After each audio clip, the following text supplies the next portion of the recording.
There's still a lot of mysteries around a lot of things that happened in this country. In the night, up came a person who was wearing a cloak, and he had in his hands the Great Seal of the United States. Jefferson, of course, looked at it and said, "This is it."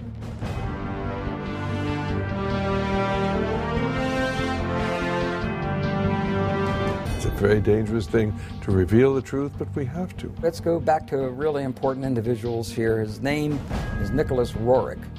The truncated pyramid with the all-seeing eye on the top. Nicholas Roerich is the person who is responsible for that ending up on the dollar bill. Franklin Delano Roosevelt was the President of the United States, and Henry Wallace was the Secretary of Agriculture. Now, Henry Wallace was deeply involved in the occult. Roerich to Wallace to FDR to the dollar bill.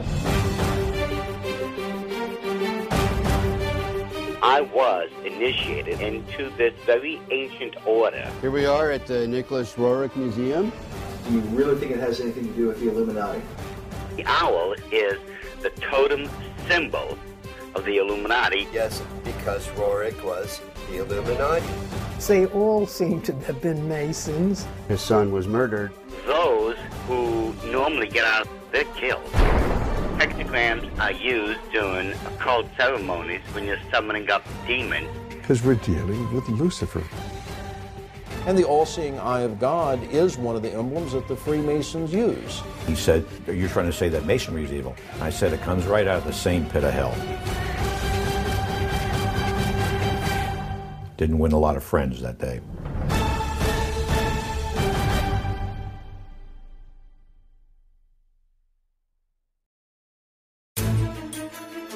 Our history of the dollar bill is a strange telling, one that involves an American president, a former vice president, a mysterious Russian mystic, and a determined Jewish researcher on the trail of an ancient artifact that is said to have been in the possession of the most powerful rulers in history, and somehow directly influenced the design of the dollar bill. As incredible as it seems, it's believed this mysterious object could mark the beginning of Armageddon. There's going to be a bloodbath there. With them is an expert in the signs and symbols of the occult world. This is not the eagle. Who claims that the details of the dollar bill are no accident, but represent the diabolical working of secret societies. This is the eye of the phoenix, looking on in favor of the secrets of the dollar bill.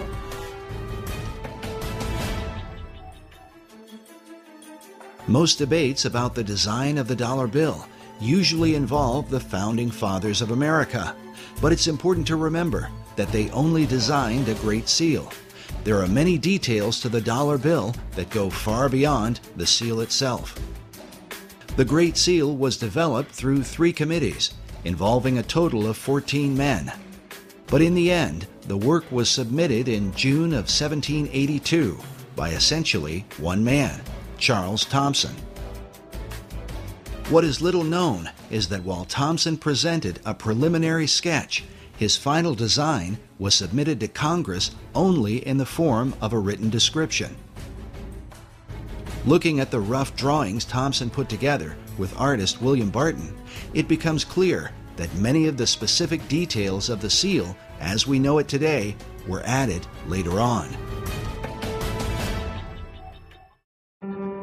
For example, above the head of the American eagle are 13 stars that form a 6-pointed hexagram.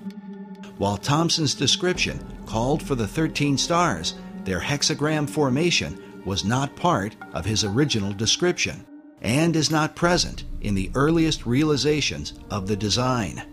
The hexagram seems to have been added in the 20th century.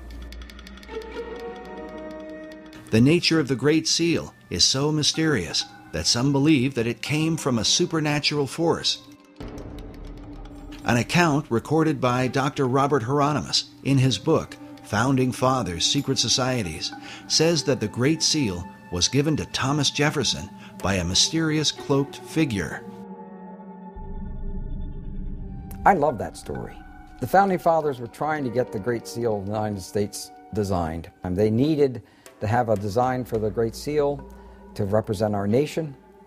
And Jefferson went outside in the night, and up came a person, an individual who was wearing a cloak whom he couldn't totally see, and he had in his hands the Great Seal of the United States. And he basically said, or this being said, you know, you're struggling over the symbol for our nation? Here it is. The account reads that Jefferson told a strange story.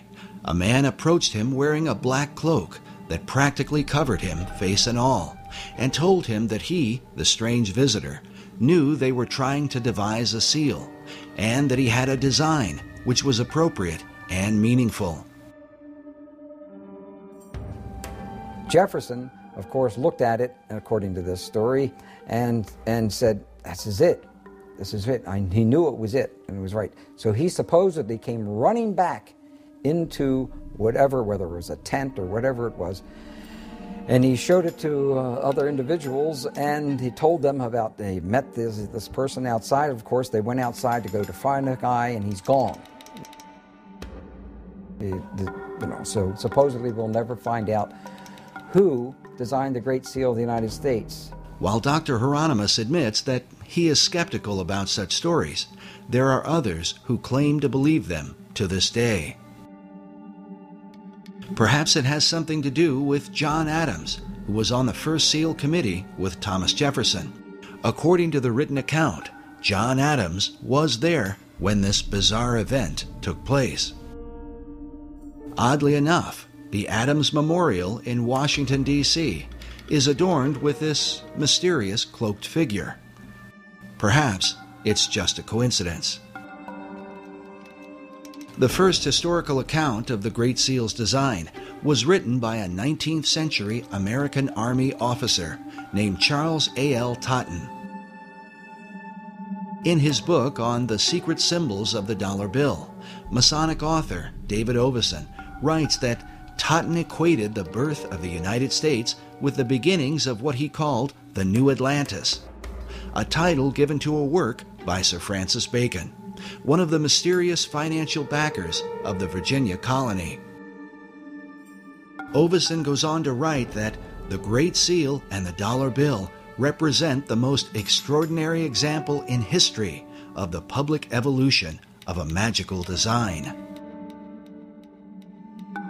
Even as Sir Francis Bacon and his contemporary, Dr. John Dee, were said to be in contact with the spirit realm, there are those who believe that it is this dimension that has been guiding the course of America and the so-called evolution of the dollar bill.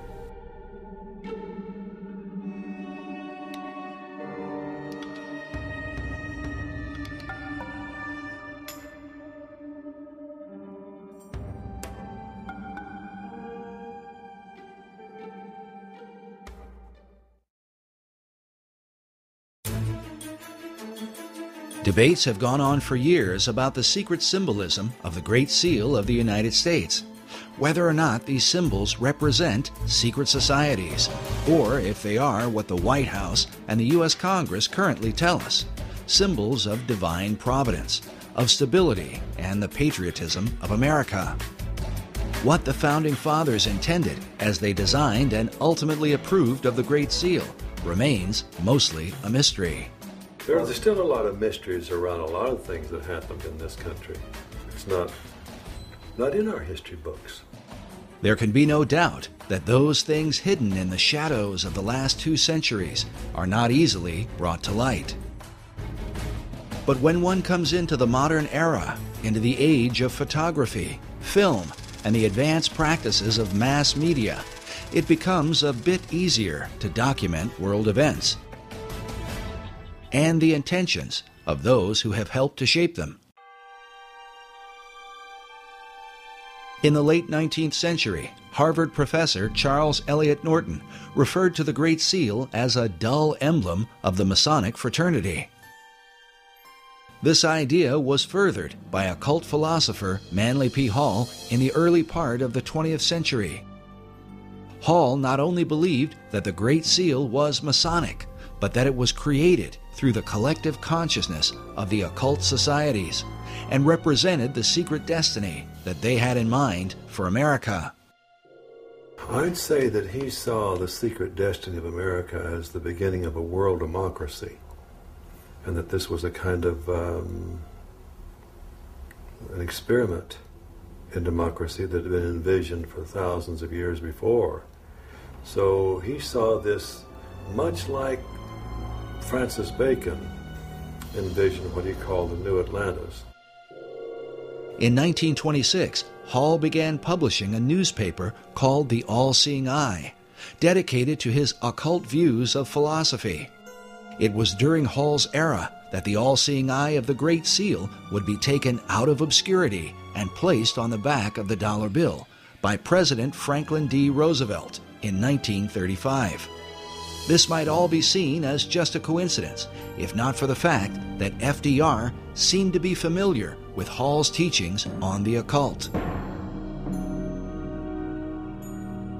Today, Hall's legacy is carried on at the Philosophical Research Society in Los Angeles, California, a society that Hall founded in 1934, just 1 year before the Great Seal found its way onto the back of the dollar bill.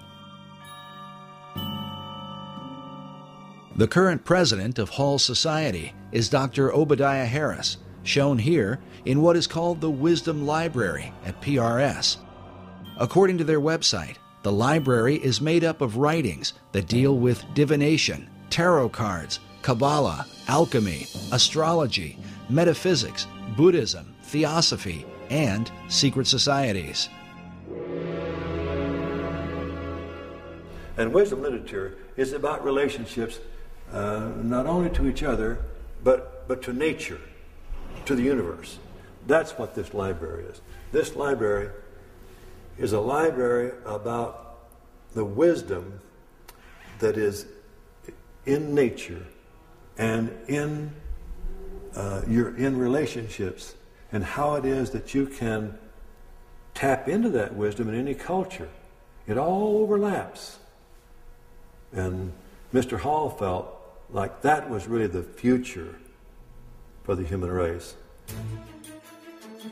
Like Hall, Dr. Harris believes in the destiny of America. Even more interesting is that Dr. Harris's own writing on the subject was unofficially acknowledged by an important figure in FDR's White House. I wrote a little book one time. One of my first books I wrote was The Reawakening of the Americas. So we usually lose sight of the fact that a whole continent. And I got a little 1-cent postcard from Eleanor Roosevelt thanking me for that. I carried that around for years because I thought that was a great compliment. But even more important was the familiarity that President Franklin Roosevelt had with the arcane literature in Manly Hall's so-called Wisdom Library, a collection of occult books that Hall had gathered from all over the world. And Mr. Roosevelt himself, as you know, back in 1942, after the Pearl Harbor invasion, sent some of his people here to microfiche the works in this library because he looked upon it as a national treasure. He wanted to preserve it. And I was surprised that when I first heard that, just how much he seemed to know about such a treasure of wisdom that is contained here. FDR's interest in the arcane and mystical was further reflected in the relationship he had with his Secretary of Agriculture, Henry Asgard Wallace.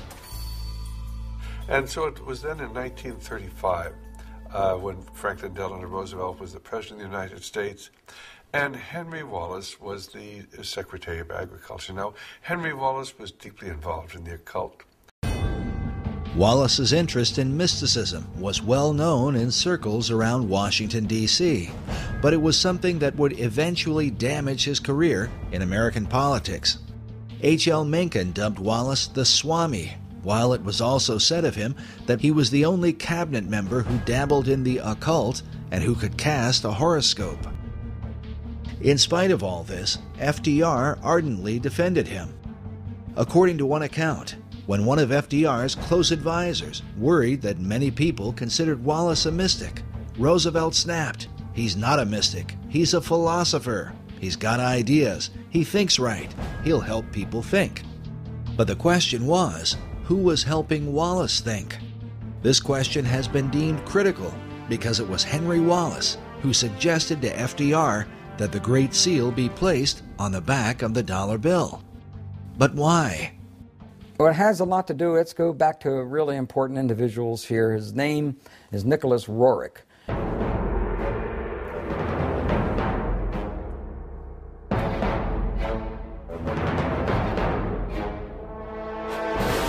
And Nicholas Roerich was a very advanced spiritual soul with considerable vision. Nicholas Roerich was also a Rosicrucian. He was also a member of other secret societies. Roerich was a Russian painter and mystic who was deeply involved in theosophy and the teachings of Madame H.P. Blavatsky. He is famous for his travels into Tibet and the Far East in search of the legendary kingdom of Shambhala. But what was his relationship to FDR's Secretary of Agriculture? I believe that Nicholas Roerich was a spiritual teacher, not a supreme spiritual teacher, but was a teacher of Henry Asgard Wallace. Roerich was considered not only a teacher, but a spiritual mentor and guru to Henry Wallace. It's believed that Wallace recommended the Great Seal to FDR because of the mystical influence Roerich held over him. The dollar bill was approved with the all-seeing eye and the truncated pyramid with the all-seeing eye on the top of the because of Nicholas Roerich. In the book Tournament of Shadows, the authors document much of the activities and influence of Roerich during this period. They write that Roerich's influence was suspected in the adornment of the $1 bill, with a verso of the Great Seal showing a pyramid crowned by an all-seeing eye. The story of Wallace's role with FDR is told by the State Department in an official history called The Eagle and the Shield, a history of the Great Seal of the United States. Henry Wallace, while sitting in the State Department, found a booklet on the Great Seal of the United States. Wallace recollects that day in letters he wrote in 1951 and in 1955. He says, "Turning to page 53, I noted the colored reproduction of the reverse side of the seal. The Latin phrase Novus Ordo Seclorum impressed me as meaning the New Deal of the ages." In terms of the dollar, if there's a code about the New World Order, I think that they jumped a few decades from the New Deal, because the Novus Ordo Seclorum can be translated to the New Deal in English as easily and readily as to the New Order or the New World Order. Initially, Wallace envisioned the Great Seal appearing on a coin. He took the idea to President Roosevelt. So when Henry Wallace saw this booklet and saw this pyramid in the Iron Triangle, he was a Freemason. He was a member of a secret society. Immediately he said, "Whoa, what a symbol to have and not use. Let's use this." So it was he that went to the President, FDR, and FDR, being a Freemason, looked at those symbols and said, "Hey, yes, wow, this is that's New Order of the Ages. What's the New Deal?" He actually thought to a degree that the Novus Ordo Seclorum was the New Deal. Wallace wrote that Roosevelt, as he looked at the colored reproduction of the seal, was first struck with the all-seeing eye, a Masonic representation of the great architect of the universe. Next, he was impressed with the idea that the foundation for the New Order of the Ages had been laid in 1776, but that it would be completed only under the eye of the great architect. Roosevelt, like myself, was a 32nd degree Mason. He suggested that the seal be put on the dollar bill rather than a coin, and took the matter up with the Secretary of the Treasury. The Secretary of the Treasury at the time was Henry Morgenthau. And he talked to Henry Morgenthau, who was the Secretary of the Treasury, and got him convinced that we should put this esoteric emblem from the back of the Great Seal of the United States onto the back of the dollar bill. This really symbolized the fact that now the esoteric influence dominated the American government. And Morgenthau, the Secretary of Treasury, wrote extensively about this point, and he said there's some strange cabal, some mystical order behind the scenes, calling shots on the artwork that appears now on our dollar bills. He had to approve it, and he later had found out that this was all Henry Wallace's. It was all based on Henry Wallace's relationship to Nicholas Roerich. Nicholas Roerich is the person who is responsible for that ending up on the dollar bill. Today, the story of Roerich's mystical influence is told by a variety of occult researchers. You know, the dollar bill thing was about the New World Order. Actually, that came from Franklin D. Roosevelt and others around him, even Nicholas Roerich. It's almost like baseball. Roerich to Wallace to FDR to the dollar bill. While many people have never heard of Roerich, he was a well-known figure during the FDR era, in the years preceding World War II. His works of art were internationally recognized, so much so that an entire building in New York was erected to house his many paintings. Roerich was nominated 3 times for the Nobel Peace Prize and was the inspiration for the Roerich Peace Pact, which was signed by Henry Wallace in the presence of President Roosevelt at the White House. In 1986, Mikhail Gorbachev called Roerich one of the cultural pillars of Russia. The Russian cosmonaut Yuri Gagarin, the first man in outer space, when asked what the Earth looked like from orbit, answered, very much like the paintings of Nicholas Roerich. He was a great oil painter, bar none. He's one of the greatest in terms of the Himalayan Altai scenes that he depicted. He did some wonderful work. He was a gifted artist. But Roerich's story is one of success and disgrace, as he eventually fell out of favor with his greatest supporters, and at one point was suspected by the Soviets, the Japanese, and the United States of being a spy. Information was coming out that Roerich may have been used as a spy when he went into these other nations in the Far East. And with that, that's what broke the link between Henry Wallace and Nicholas Roerich. To learn more about this mysterious figure and his influence on the dollar bill, we traveled to the Roerich Museum in New York, along with cipher expert and international codebreaker Buff Perry, who has long been associated with the museum and its curators. Here we are at the Nicholas Roerich Museum at 319 West 107th Street, almost at the corner of Riverside Drive. His paintings hang on the walls of 3 floors of this building, and also many of the treasured archives, letters, and other writings and memorabilia of the Roerich family are housed here. I have a deep interest in the history of Nicholas Roerich and his family and their association with a long-lost artifact that I have had a lot to do with over the years. We'll learn more about this artifact later on, as it ties together Nicholas Roerich with Henry Wallace, Manly P. Hall, and what some believe will be the future destiny of America. Like many who are involved in New Age and occult ideas, Nicholas Roerich dreamed of a united one-world order. Nicholas Roerich is seen as one of the key individuals, historical individuals, that had a lot to do with the development of the League of Nations and subsequently the United Nations, and is recognized as such in the United Nations building. I'm told, I haven't seen such commemoration, but I'm told it's there.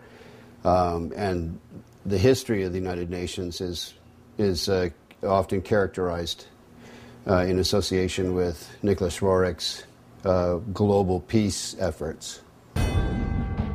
Roerich's dream was shared by his disciple, Henry Wallace, as demonstrated by the book Henry A. Wallace, His Search for a New World Order. This concept is visualized by the cracked bronze globe that sits outside the United Nations building, where a new world is literally breaking forth from the old. But somehow, Roerich's ideas on the subject would get him into trouble with Wallace when he traveled abroad on behalf of the United States government. In the book, Tournament of Shadows, we read that Roerich had been chosen by Henry Wallace to scour Central Asia for drought-resistant grasses to combat the Dust Bowl. This was the genesis of the Roerich expedition, financed and staffed by the Department of Agriculture. But during his 2-year expedition, Roerich seemed to be on a mystical journey, one that involved his quest for the legendary city of Shambhala, and literally searching for signs of the second coming of Christ. Nicholas Roerich's idea was that the second coming of Christ may happen within years, and that's why he visited India, China, etc., and Russia, and digging up and trying to locate spiritual centers and spiritual information along those lines. Authors Meyer and Bryzak write that the search for Shambhala, which he identified with the second coming of Christ and the Maitreya, or Buddha to come, obsessed Roerich. His paintings and writings thereafter conjured up his vision of a new age of peace, brotherhood, and enlightenment. But Roerich's concept of Christ, shown here in one of his paintings, was dramatically different from that of traditional Christianity. Both Roerich and Wallace were members of the Theosophical Society that was founded by Madame H.P. Blavatsky in the late 19th century. Blavatsky's view of religion can be summed up in her book, The Secret Doctrine. She makes use of the phrase, Demon est Deus inversus, which means the devil is God inverted. Her view was based on the ancient Gnostic belief that in the Garden of Eden, the serpent who tempted the woman was really an angel of light, and that God, who had created Adam and Eve, was really the devil. The reason is because God had forbidden man from partaking of the tree of knowledge, or gnosis. This is the origin of the term Gnostic, or Gnosticism. Blavatsky further argued that Jesus was only one Messiah among many, like Buddha, Krishna, and Muhammad, and that the fifth Buddha, also called the Maitreya, is the last Messiah who will come. She says he will appear as Maitreya Buddha, the last of the avatars, or way-showers. This belief and expectation are universal throughout the East. This is the event that is said to have consumed Nicholas Roerich, and that he would have taught to his devoted disciple, Henry Wallace. The proof of their bizarre relationship was more fully revealed in a series of letters penned by Wallace to Nicholas Roerich. Newsweek with Westbrook Pegler and others made a very big story out of what they called the Guru letters, the letters that Henry Wallace would send to Nicholas Roerich, which obviously he considered him a spiritual teacher from that standpoint. Wallace had gone from being Secretary of Agriculture to FDR's Vice President. Though his falling out with Roerich had happened some years earlier, The Guru letters would surface once he decided to run for president. They had been obtained by cantankerous news columnist Westbrook Pegler through an unidentified source. Pegler, along with H.L. Mencken, questioned Wallace in a news conference about the letters, but he was, at best, evasive and refused to answer their questions in a direct manner. The letters were signed H.A.W., assumed to be Henry Asgard Wallace. In one of the letters, Wallace allegedly wrote of curing his headaches at formal dinners by rubbing his forehead with a Tibetan amulet. In another letter, he said to Roerich, "I have been thinking of you holding the casket, the sacred, most precious casket, and I have thought of the new country going forth, and I have thought of the admonition, await the stone, the sign of Shambhala." There's these letters, and they indicate very strongly, no matter how you want to interpret them, that he was his teacher. Wallace went on to say, "We await the stone, and we welcome you again to this glorious land of destiny." The stone he's referring to is the artifact that cipher expert Buff Perry has been following for many years now. We learned about this mysterious stone during our first interview with Perry at Manly Hall's Philosophical Research Society, where a statuette of Nicholas Roerich, holding a casket like the one described by Wallace, sits on one of the tables in the library. It was first mentioned to us by Dr. Obadiah Harris. Now, Dr. Harris, can you tell us about this statue here? Oh well, this would be a very favorite thing to Manly Hall. This is Nicholas Roerich, who lived in the early part of actually, he lived even in the 20th century up until 1947. There's a Roerich Museum in New York, and this, of course, is of Mr. Roerich himself. Then there's this little casket, and in this casket symbolizes what he was given, which is the foundation stone of America. And we don't know where that stone is today. I think that Buff Perry knows a little more about where it might be now.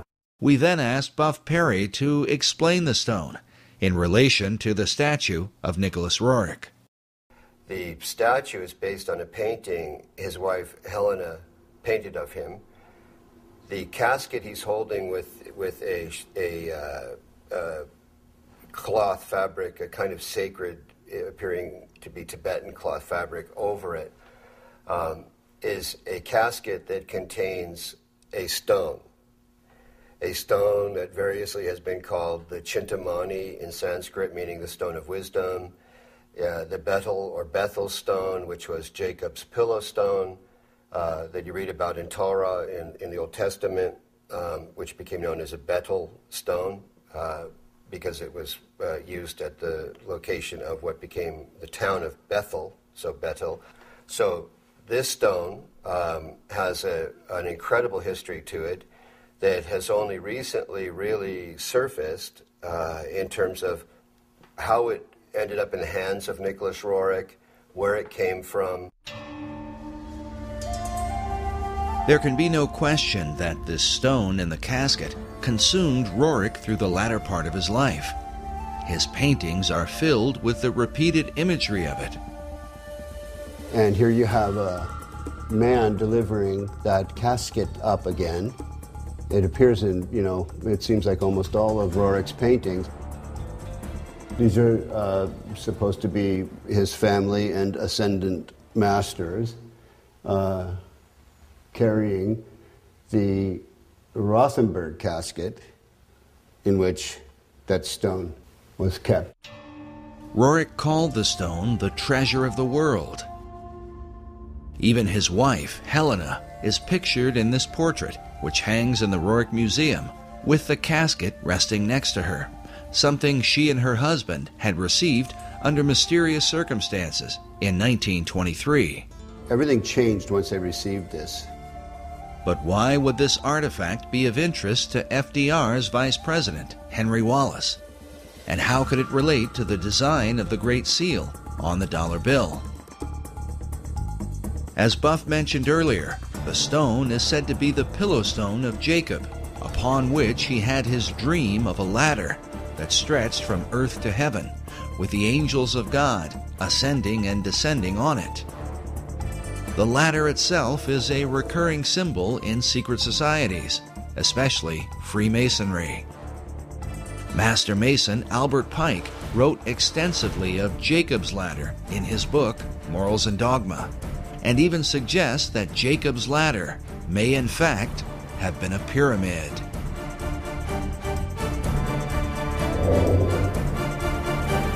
The book of Genesis tells us that when Jacob awoke from his dream, he took the stone and set it up for a pillar, and he said, "This stone, which I have set for a pillar, shall be God's house." As a result, some have come to believe that God, or the power of God, resides in the stone itself. From there, the legends vary, but one account says that the prophet Jeremiah took the stone and carried it into Scotland, where eventually the Scottish kings were crowned upon it. In late March 1306, Robert the Bruce was enthroned as King of Scots at Scone in Perthshire.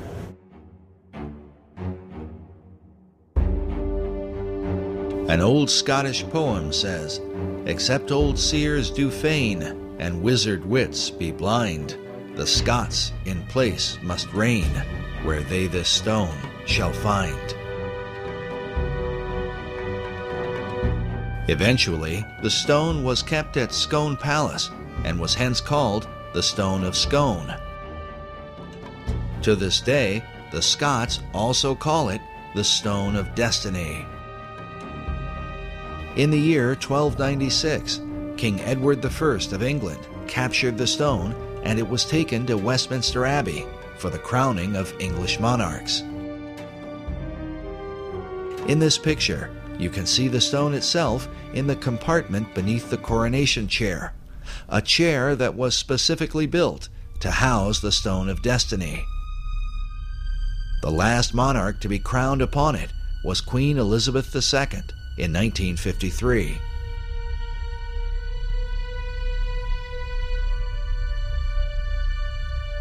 But in 1997, the English supposedly returned the ancient stone to the Scots, with the understanding that the future monarchs of England would continue to be crowned upon it. Today, the stone is said to be housed inside Edinburgh Castle in Scotland.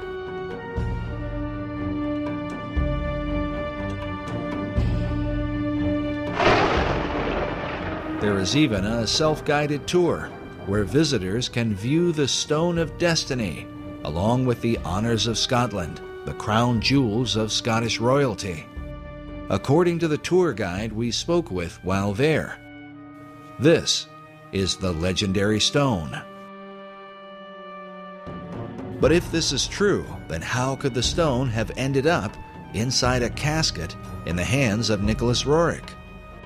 The answer, given by Buff Perry and others, is that the stone currently at Edinburgh is a fake. The Stone of Scone, because the one that's actually in Edinburgh Castle is a fake, and most Scots know it. Because once the English came and stole it once, they were never going to be stolen again. So the one that's actually in the castle is not real. Others, like Alex Salmond, the First Minister of Scotland, claim that the stone taken by the English king in 1296 was a fake, and that the real stone was somehow hidden away secretly by the Scots. Exactly where the real Stone of Destiny is today, and how it may have changed hands over the centuries, continues to be a matter of debate. Nevertheless, its importance is recognized by nearly all occult societies in the world today. It is the foundation stone of all history. It's also called the Philosopher's Stone. It has the lapis exilis in the Grail literature cycles that came out of Chrétien de Troyes and Wolfram von Eschenbach. Wolfram von Eschenbach writes in Parsifal that the stone is called the Grail. While the Holy Grail is traditionally thought of as the cup of Christ, those involved in secret societies believe that the original and oldest form of the Grail is the Stone of Destiny, written of by Wolfram von Eschenbach in his Grail legend, Parsifal. And he calls it lapis exilis, which is a way of saying the exiled or wandering stone. He does that because of the history known in Freemasonry and in the secret societies of this stone's movement around here and there, and where it would be would indicate the importance of that place.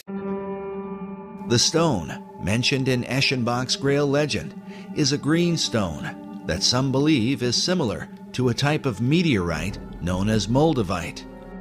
This description is said to have been confirmed by Nicholas Roerich while he claimed to have the stone in his possession. The secret societies believe that this stone that supposedly fell from heaven empowers that person or place of its location. And it has to do with the secret history of America and why that stone arrived here, who brought it. As we showed earlier, Dr. Obadiah Harris referred to it as the foundation stone of America. What is the significance of the foundation stone of America? Well, the foundation stone is really about what America is about, and also what England seems to be about. And so it's really, it implies the great mysteries that was contained in the great mystery schools and of those who had this vision. Was it this mystery school vision that guided FDR and his fellow Mason, Henry Wallace, as they set the all-seeing eye of the great architect on the back of the dollar bill? When one considers the repeated use of the word destiny by Manly Hall, who wrote of the secret destiny of America, along with FDR, who had knowledge of Hall's library and who said that Americans had a rendezvous with destiny, and then Henry Wallace, who referred to America itself as the land of destiny, it only makes sense that such men would have taken an interest in the Stone of Destiny. That Henry Wallace had an interest in seeking the Holy Grail is proven by the letters he wrote to Nicholas Roerich. As a Freemason, he would have seen an occult connection with America, since the Stone of Destiny is said to have come from heaven to earth, from the dog star Sirius. Known as the brightest star in the heavens, Sirius is an important key to understanding the stone and what the secret societies intend for the destiny of America. When the United States was founded, the architecture of Washington, D.C. was designed in alignment with the rising of Sirius in the east. July 4th, Independence Day, is the day when the sun is in conjunction with this star, said to be 23 times more powerful than the sun itself. Also consider that Sirius is the blazing star or pentagram used in Masonic lodges. But as this mystical symbol relates to the dollar bill, we read that the famous emblem of the all-seeing eye, seen hovering above the unfinished pyramid, is a depiction of the Eye of Sirius and is a common motif found throughout Masonic lore. The importance of Sirius to the secret societies cannot be overstated. Some believe that the secrets of this star are a matter of life and death. In our last documentary, Riddles in Stone, Dr. Robert Hieronymus explained the importance of the dog star Sirius. This happened during a casual discussion, and some of what he said took us by surprise. Listen now to his uncut explanation to understand how critical the secrecy of this symbol is to Freemasonry and all the secret societies. And as you listen, remember, it is Sirius that rises in the east behind the sun, which stands as a picture of the twofold nature of every symbol in the occult. Interesting thing about all of Freemasonry is symbolism is ultimately very important. They don't put a lodge in the east because it's a nice place and it looks good. They put it in the east. The masters have put it in the east because it's the rising sun. It's the rising sun. You're catching the energies of the light, right. and to them, they didn't believe that the sun was God. All right, like we're told the ancient Egyptians, we're told all the time that they thought the sun was God.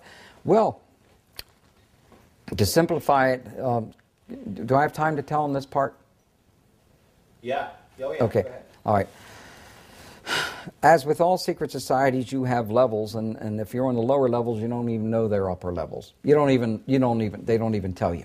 Right. You bump into it by accident, or someone comes along. Now, in Scottish Rite, that's something different, because they know that there's a.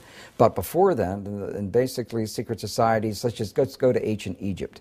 To the ancient Egyptians, the priest would tell the serfs, the guys that tilled the land, they would say, the sun is God. Okay? And so they accepted that very low-level interpretation, all physical. That's not what the priests believed. What the priests believed, there was a second level. The priests believed that, nope, the physical sun is not the supreme being. It's the spirit which flows through the physical sun that is the supreme deity. However, there was another level. And the priests didn't even know it. It's those that were involved and elevated to if I would have told you this 15 years ago, I might have gotten shot. But this is now, I'm so glad now that this is easy to talk about. The third level, which is a higher level of understanding, said, nope, it's not, that's not the sun. The sun is not the supreme deity. Nope, yes, spiritual energies come through the sun. That's not what we're talking about. What we're talking about is the star Sirius. The dog star. The dog star, because the dog star was everything to the ancient Egyptians, with the rising of the Nile and the feeding of the people, and so. Overton says that Washington D.C. was the dog star was important in the founding of Washington D.C. Indeed, it was, yes, and that's a reflection on America. But the point I was just trying to make was that third level is never told. And with every group, every secret society I belong to, over but 15 or 16, I don't belong to any of them now. I can't. 15 to 16 different societies? Yeah. Oh, wow. Well, there were many different types.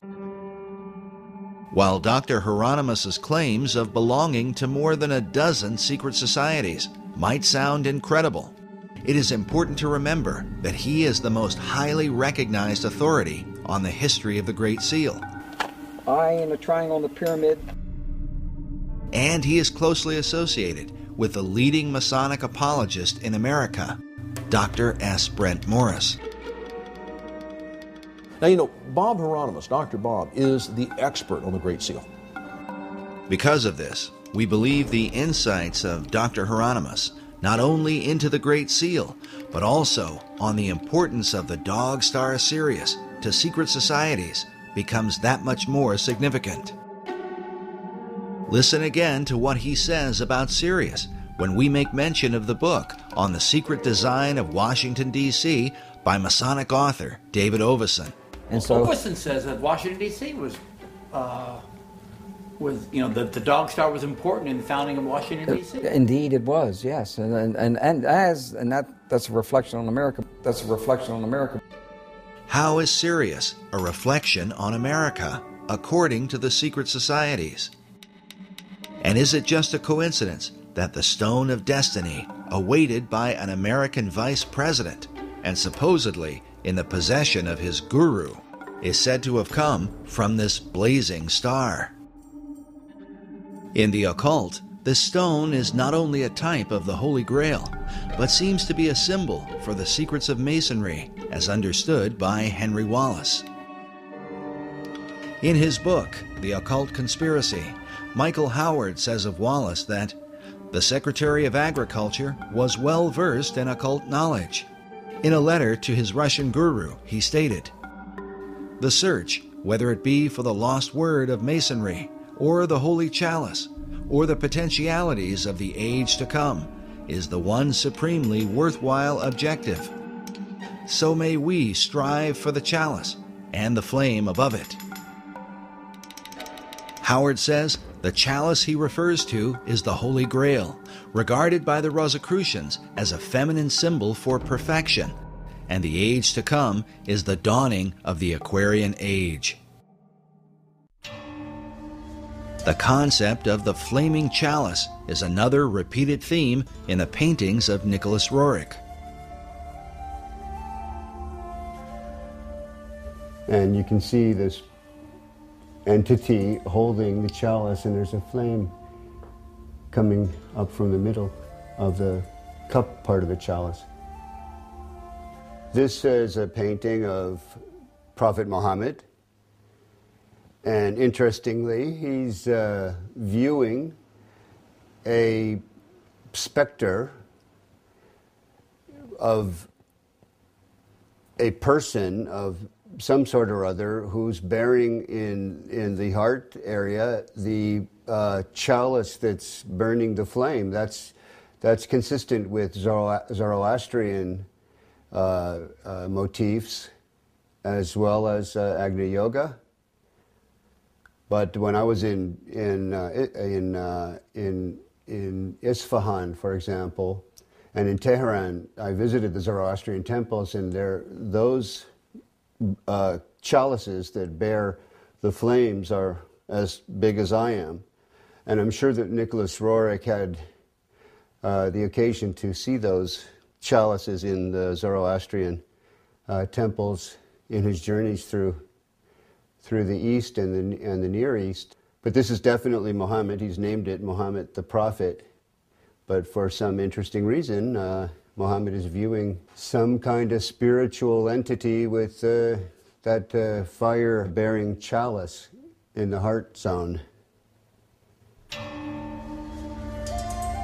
While Roerich's paintings are today kept in a modest museum in Manhattan, they were once kept in a towering building on the Upper West Side. In the 1920s, Roerich was supported by a wealthy benefactor and Freemason named Louis Horch.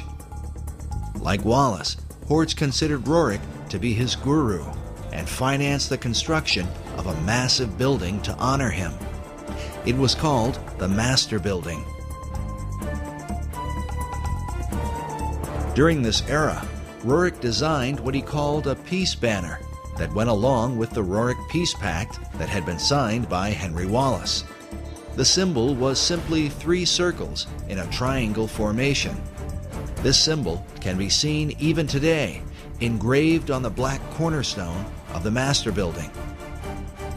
Buff Perry and others believe that certain arcane contents, including the Stone of Destiny, were placed inside this cornerstone when it was laid.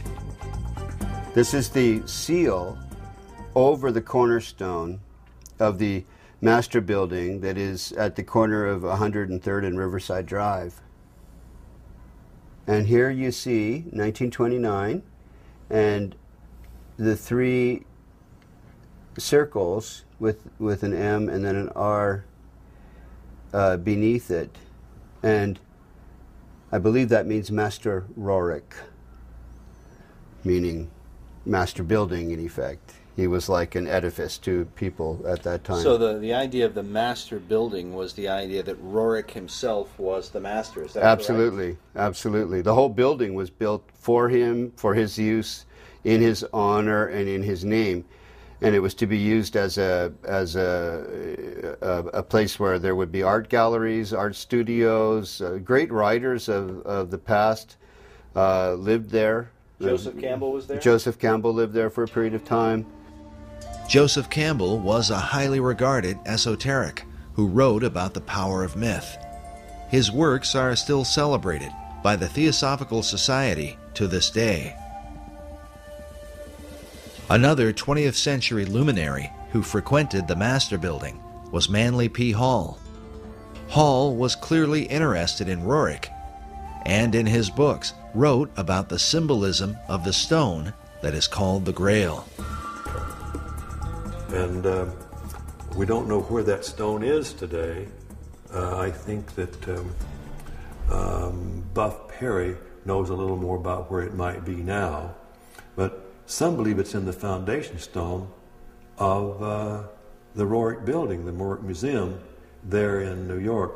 Mr. Hall used to go to the Roerich Museum in his early days, just after he had written the big book called The Secret Teachings of All Ages, because there in the penthouse of the Roerich Building met the very elite, the esoteric elite, you might say, who were really into not only the mysteries of the great world religions, but also the mysteries that many people don't know that was part of the motivation in the founding of our own country.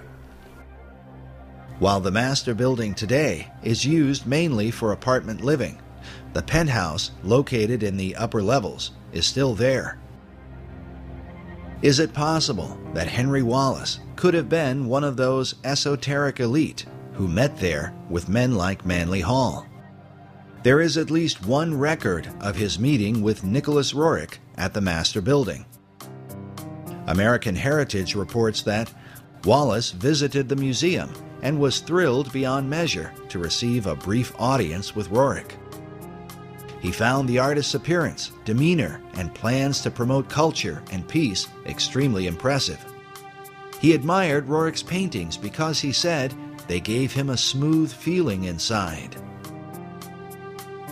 The article goes on to say that Wallace avidly read the painter's writings and frequently communicated with the officials of the Roerich Museum. Whether FDR himself ever attended the penthouse meetings is unknown, but it is reported that the president's mother was an admirer of Roerich, and Roosevelt himself had once met and been favorably impressed by the artist. It is also worth noting that in 1932, First Lady-elect Eleanor Roosevelt gave a lecture at the Roerich Museum Lecture Hall. American Heritage writes, the State Department grew very nervous about Roerich, but he had influence in the Oval Office. With such connections, is it possible that inside the mysterious penthouse at the upper level of the Master Building, the so-called esoteric elite decided on the design for America's dollar bill? Remember that the Master Building was finished in 1929. The Great Seal was not placed on America's currency until 6 years later, in 1935. All of the players in this drama were involved in Masonry, including the Secretary of Treasury, Henry Morgenthau. When Morgenthau, the Secretary of the Treasury, regretted having placed the all-seeing eye on the verso of the American dollar bill, he made reference to a small Kabbalistic group that used that symbol in their ceremonies, and because of that regretted that that symbol ever would have made it onto the dollar bill, which to me is rather peculiar because Masons for centuries had already used that all-seeing eye in their lodges, in their literature, and in all means and manner of expression.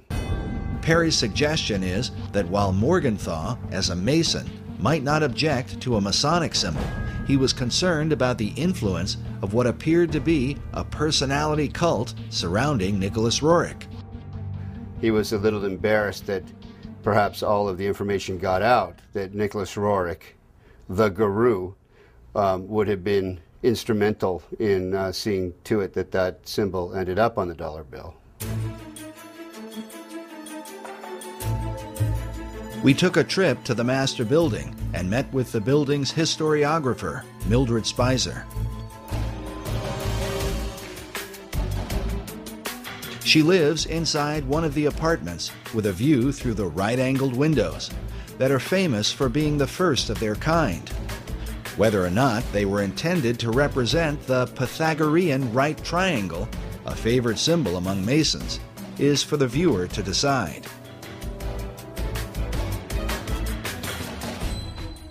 Rorick's idea was to have that Mason symbol put on the dollar bill, so every resident in the U.S. is connected to Rorick through the dollar bill. While we were there, Mildred confirmed that Rorick's chief financial supporter, Louis Horch, was in fact a 33rd degree Freemason. And that was given, sent to me by Oriole. Her father was Louis Horch, and she and her mother, Nettie Horch, were very involved with the museum. And during this time, they were caught up in the mysticism of Rorick. And those who were part of Rorick's inner circle were invited to the highest level. With Mildred's help, we were able to make our way up the elevators and then the many stairs to the much talked about penthouse, which some have called a kind of temple or meditation room.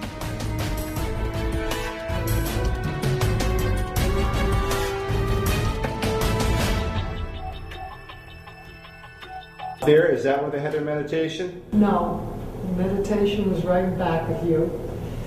We were that apartment, and it was... Behind this green door may well have been the place where Nicholas Roerich met with men like Manly Hall, Henry Wallace, and countless others to discuss America's secret destiny and quite probably the occult design of the Great Seal. The penthouse is currently used as an apartment, and we were unable to see inside of it. But we followed Buff Perry onto the roof to get a look at the architecture from the exterior.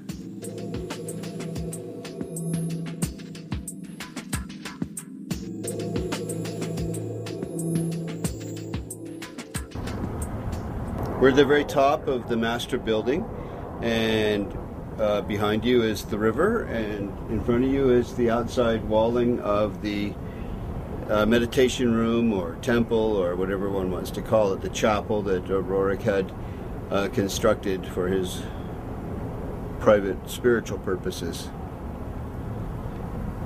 So it's right on the other side of this wall. It's this, all this in here. And that's the very top.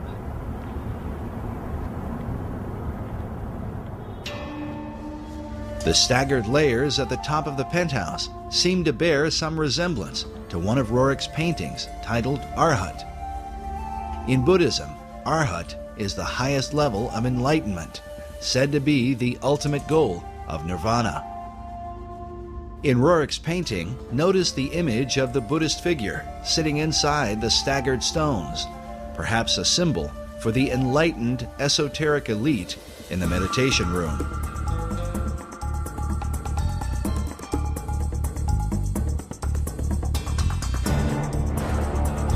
The master building rooftop is undoubtedly interesting, especially since it overlooks the Cathedral Church of St. John the Divine, the largest cathedral in the world,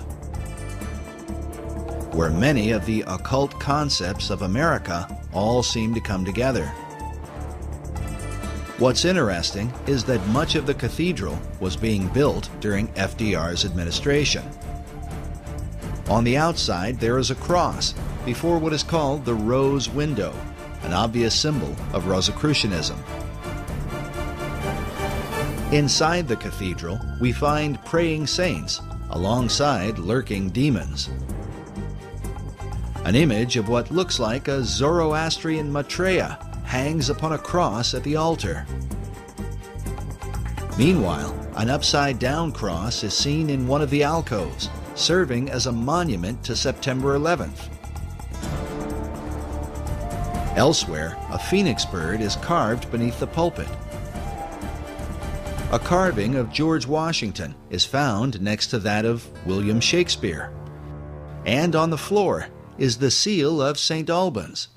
St. Albans was one of the names given to Sir Francis Bacon.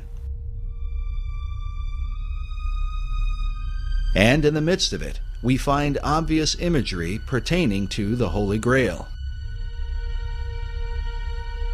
Some more obvious than others, like this seal on the floor of the cathedral. But notice that there are 2 cups beneath the cross.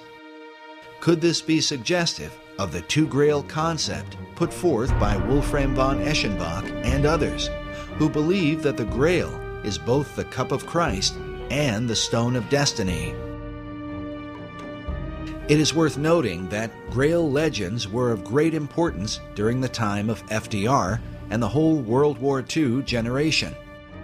Not only in America, but in Europe, Richard Wagner based his famous opera, Parsifal, on the writings of Wolfram von Eschenbach. This opera would become a central focus for Adolf Hitler, and as a result, there are some who have argued that Hitler's whole life was dedicated to the Holy Grail. Occult historian Tracy Twyman writes of what Hitler and other occultists believed about the Grail, that it dates long before the time of Christ, all the way back to ancient Atlantis. She writes that just as Hermes possessed a magic stone, which has been associated with the Holy Grail, Hercules also possessed a heavenly stone and a special cup that he carried it in. According to Plato's dialogue, the Pillars of Hercules were the gateway to Atlantis. This may be why Sir Francis Bacon used these same pillars as a symbol for achieving greater knowledge. Oddly enough, about the same time the Masons were finishing the work on the master building, Nicholas Roerich finished this painting titled The Last of Atlantis. Which brings us back to the greater mystery of the Roerich building and what may be the secret key to understanding the dollar bill. But first, how did the Stone of Destiny come into the possession of Nicholas Roerich? The receiving of this stone in the Rothenburg casket was very mysterious. Nobody's completely certain who sent it to him, but he and his wife Helena were in Paris in 1923 in an exquisite suite when all of a sudden this was delivered. And it was delivered in this box, and the box says 5 Place Vendôme, and that's 5 Vendôme Place, which was where they were staying, and it was sent from Bankers Trust, from M.M., and it's addressed to Madame and Monsieur N. Roerich. And after many years, this is what has come of the Rothenburg casket that was in this pinewood box.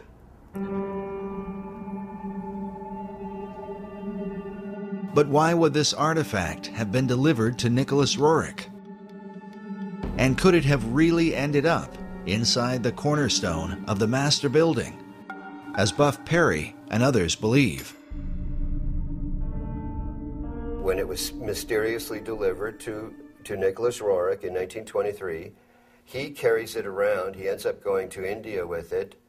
By 1929, he's had this huge building, a 29-story Art Deco building built for him in New York City by Louis Horch, an investment banker, with a cornerstone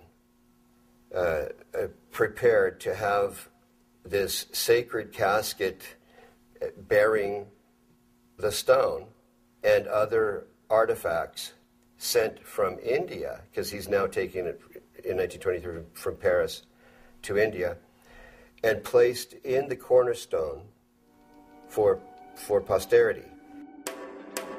All of this might seem a bit too incredible, except for the fact that the laying of the cornerstone for the master building was a major event in 1929, attended by foreign dignitaries from around the world. From Spain, France, Poland, Australia, Romania, and a host of other countries. Why would they all turn out for this event?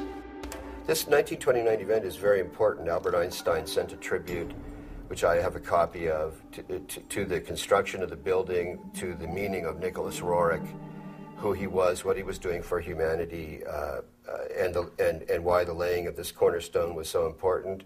Rabindranath Tagore, many luminaries and notables, government officials and the like, including Henry Wallace, who became FDR's vice president, first Secretary of Agriculture and then vice president in the next decade.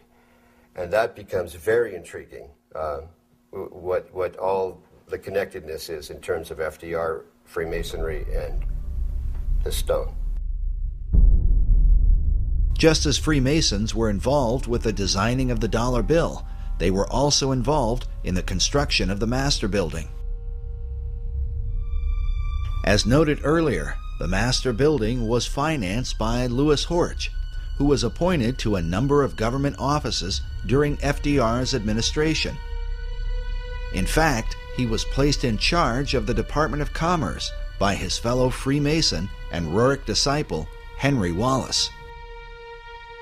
As we have seen, Wallace, in his letters, shared a fascination with the Stone of Destiny.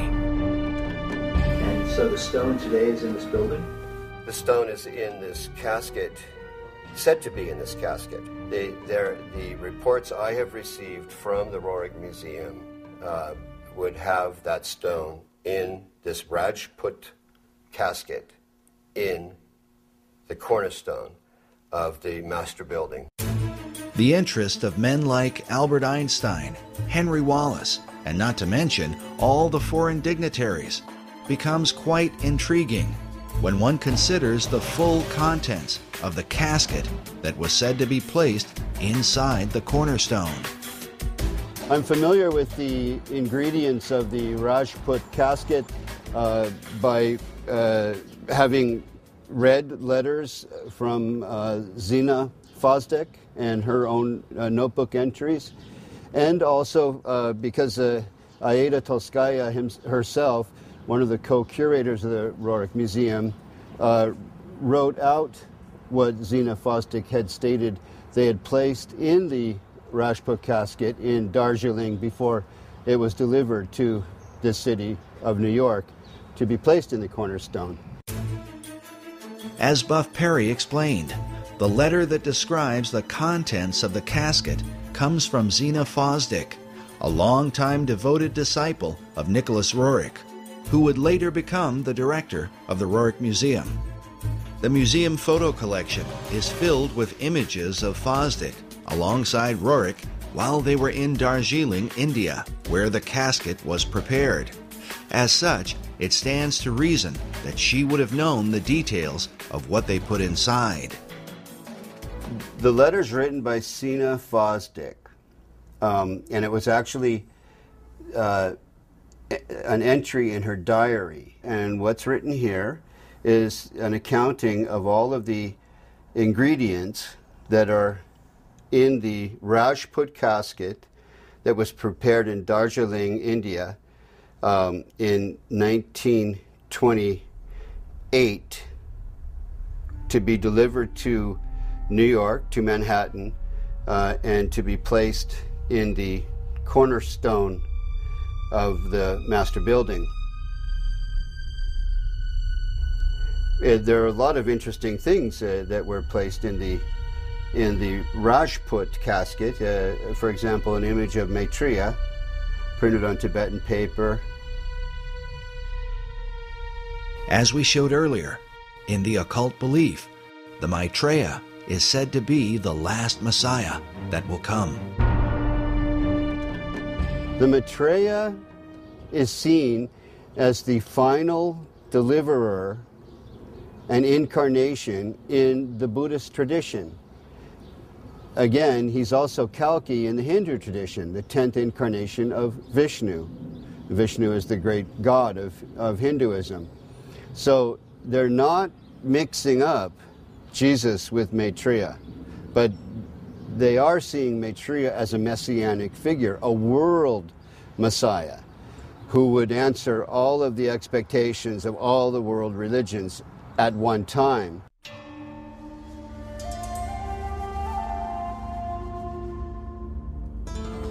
The reason Roerich would not mix up Jesus with Maitreya is because of the New Age belief that Maitreya is the true Christ, while Jesus was only his disciple. This is also the teaching of Scottish mystic Benjamin Creme. Maitreya embodies what we call the Christ principle, the Christ consciousness. And 2,000 years ago, he overshadowed his disciple, Jesus. Jesus was not the Christ, except for 3 years. Over these 3 years, from the baptism to the crucifixion, Jesus was overshadowed by Maitreya. And when he spoke, sometimes it was Maitreya speaking, sometimes it was Jesus. We featured Creme in our last documentary, Riddles in Stone. He is the founder of Share International and has been declaring for more than 30 years that Maitreya would be arriving soon. Maitreya's standing by, ready to come into the world at any moment. When we spoke with Creme in 2006, he had just come from speaking to the United Nations. While I was in New York, I gave a talk at the United Nations, and there was a large group of New York theosophists. A certain number from outside the United Nations were allowed to come to the talk, and they were very responsive, very responsive. These theosophists are modern members of the Theosophical Society, of which both Nicholas Roerich and Henry Wallace were members. Other famous members included Thomas Edison and Mahatma Gandhi, as well as Gandhi's close friend Jawaharlal Nehru, the first Prime Minister of India. Also pictured here, beside Nicholas Roerich. But in addition to the image of Maitreya, what were the rest of the contents buried inside the cornerstone of the master building? A portrait of M.M. This, I believe, is Master Moriah. Master Moriah was one of the names given to a spirit that is said to have inspired Madame H.P. Blavatsky. Roerich's wife, Helena, claimed that the same spirit was in contact with her and inspired her writings. Master Moriah, who is actually Helena Roerich, channeling this entity, if I can put it that way. One of her books was titled On Eastern Crossroads, in which she wrote extensively about the stone in her husband's possession, calling it the Serpent Stone, and saying, "The stone cometh, and it is a most grievous error to deny the stone." In fact, the quote from one of Henry Wallace's guru letters about the new country that goes forth and the admonition to await the stone comes directly from this book. Nicholas Roerich tended more to write about, sort of physical reality and the adventures in the Himalayan mountains, in the Altai region toward the Himalayan mountains, where his wife, Helena, wrote about the channeling and the esoterica, the theosophical kind of side of things. While Roerich's writings may have dealt with reality, his paintings were anything but. Dedicated to universal archetypes, and with them, the promise of a sacred treasure. That brings us to the third, and perhaps most important item, placed inside the cornerstone of the master building. They're all people who had varying kinds of relations with Nicholas Roerich. They were channelers, they were followers. But to me, personally, greatest interest is this side statement that Aida Tolskaya, who is also one of the curators of the Roerich Museum, wrote. Sina omits a piece of the stone that was placed in the casket. This goes back to that famous stone that the Roricks became a cause célèbre because of, and many other people wrote about later.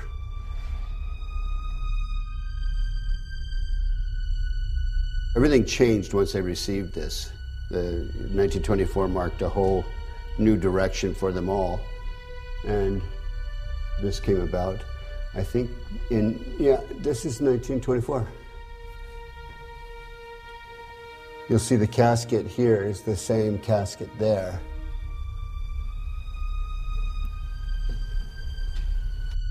And this is a burning casket of some kind. Yeah, Chintamani. Chintamani is a Sanskrit term that means a stone of wisdom, that he calls the treasure of the world. And that's how he depicted the treasure of the world, the ultimate treasure of the world.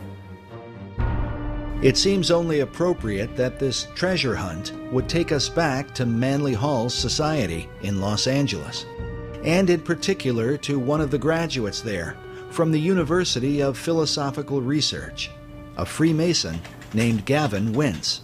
On his website, he quotes a curious passage from Eschenbach's Grail legend with a clear reference to the Knights Templar.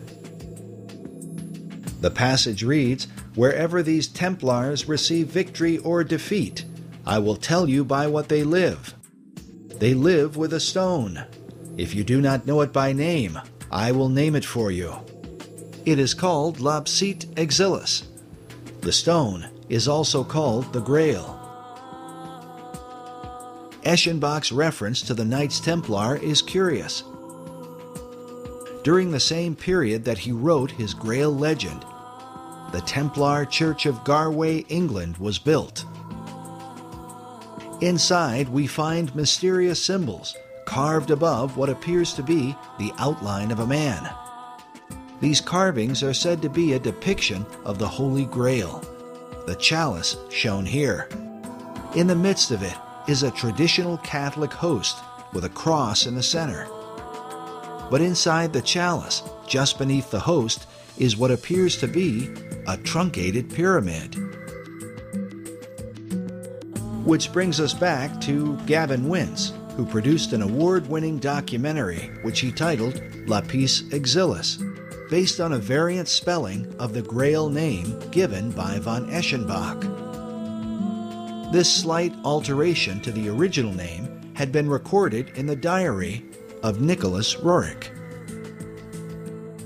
And it seems to be a contraction of several words in the Eschenbach example, but clearly in Roerich's example, Lapis Exilis means the exiled stone, or the wandering stone, or the stone that comes in from somewhere else.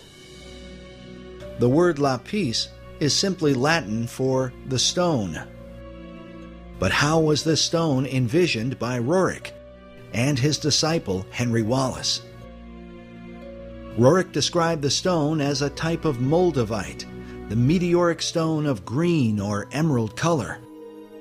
This would seem to fit with the description given by von Eschenbach in the 12th century. On his website, dedicated to the stone's history, Freemason Gavin Wentz came to this conclusion about just what Nicholas Roerich envisioned as Lapis Exilis, the stone they call the Grail.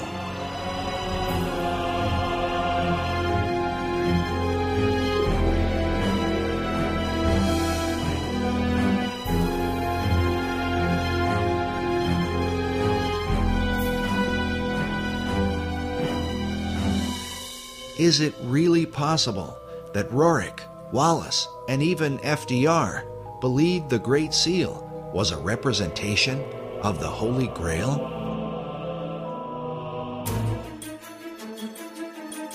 And if so, then, as the treasure of the world, would this explain why the US dollar has been used from the time of FDR onward to send financial aid to nearly all the countries of the earth, for the establishment of a global society?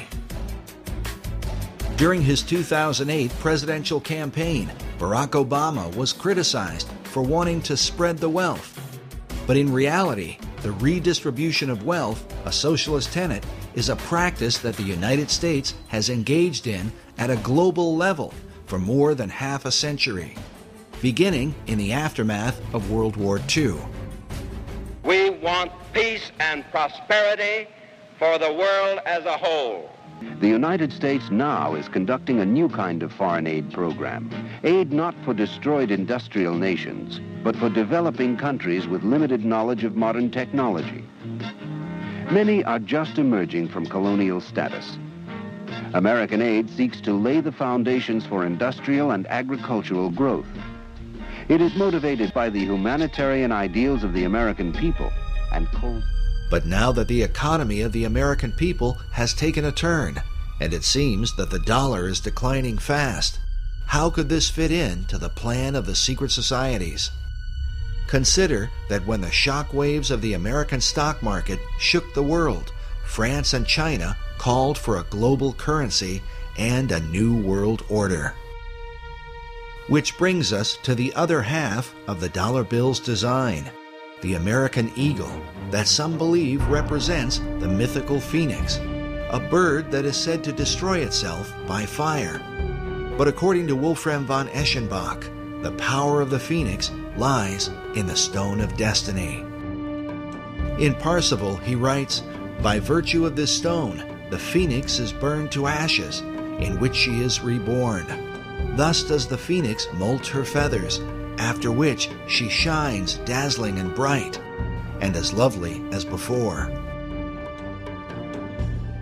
If these ideas are truly embraced by secret societies, could this suggest the intentional destruction of the American dollar, which will then force our financial networks into a global economy, resulting in a new Atlantean empire that extends to all the earth?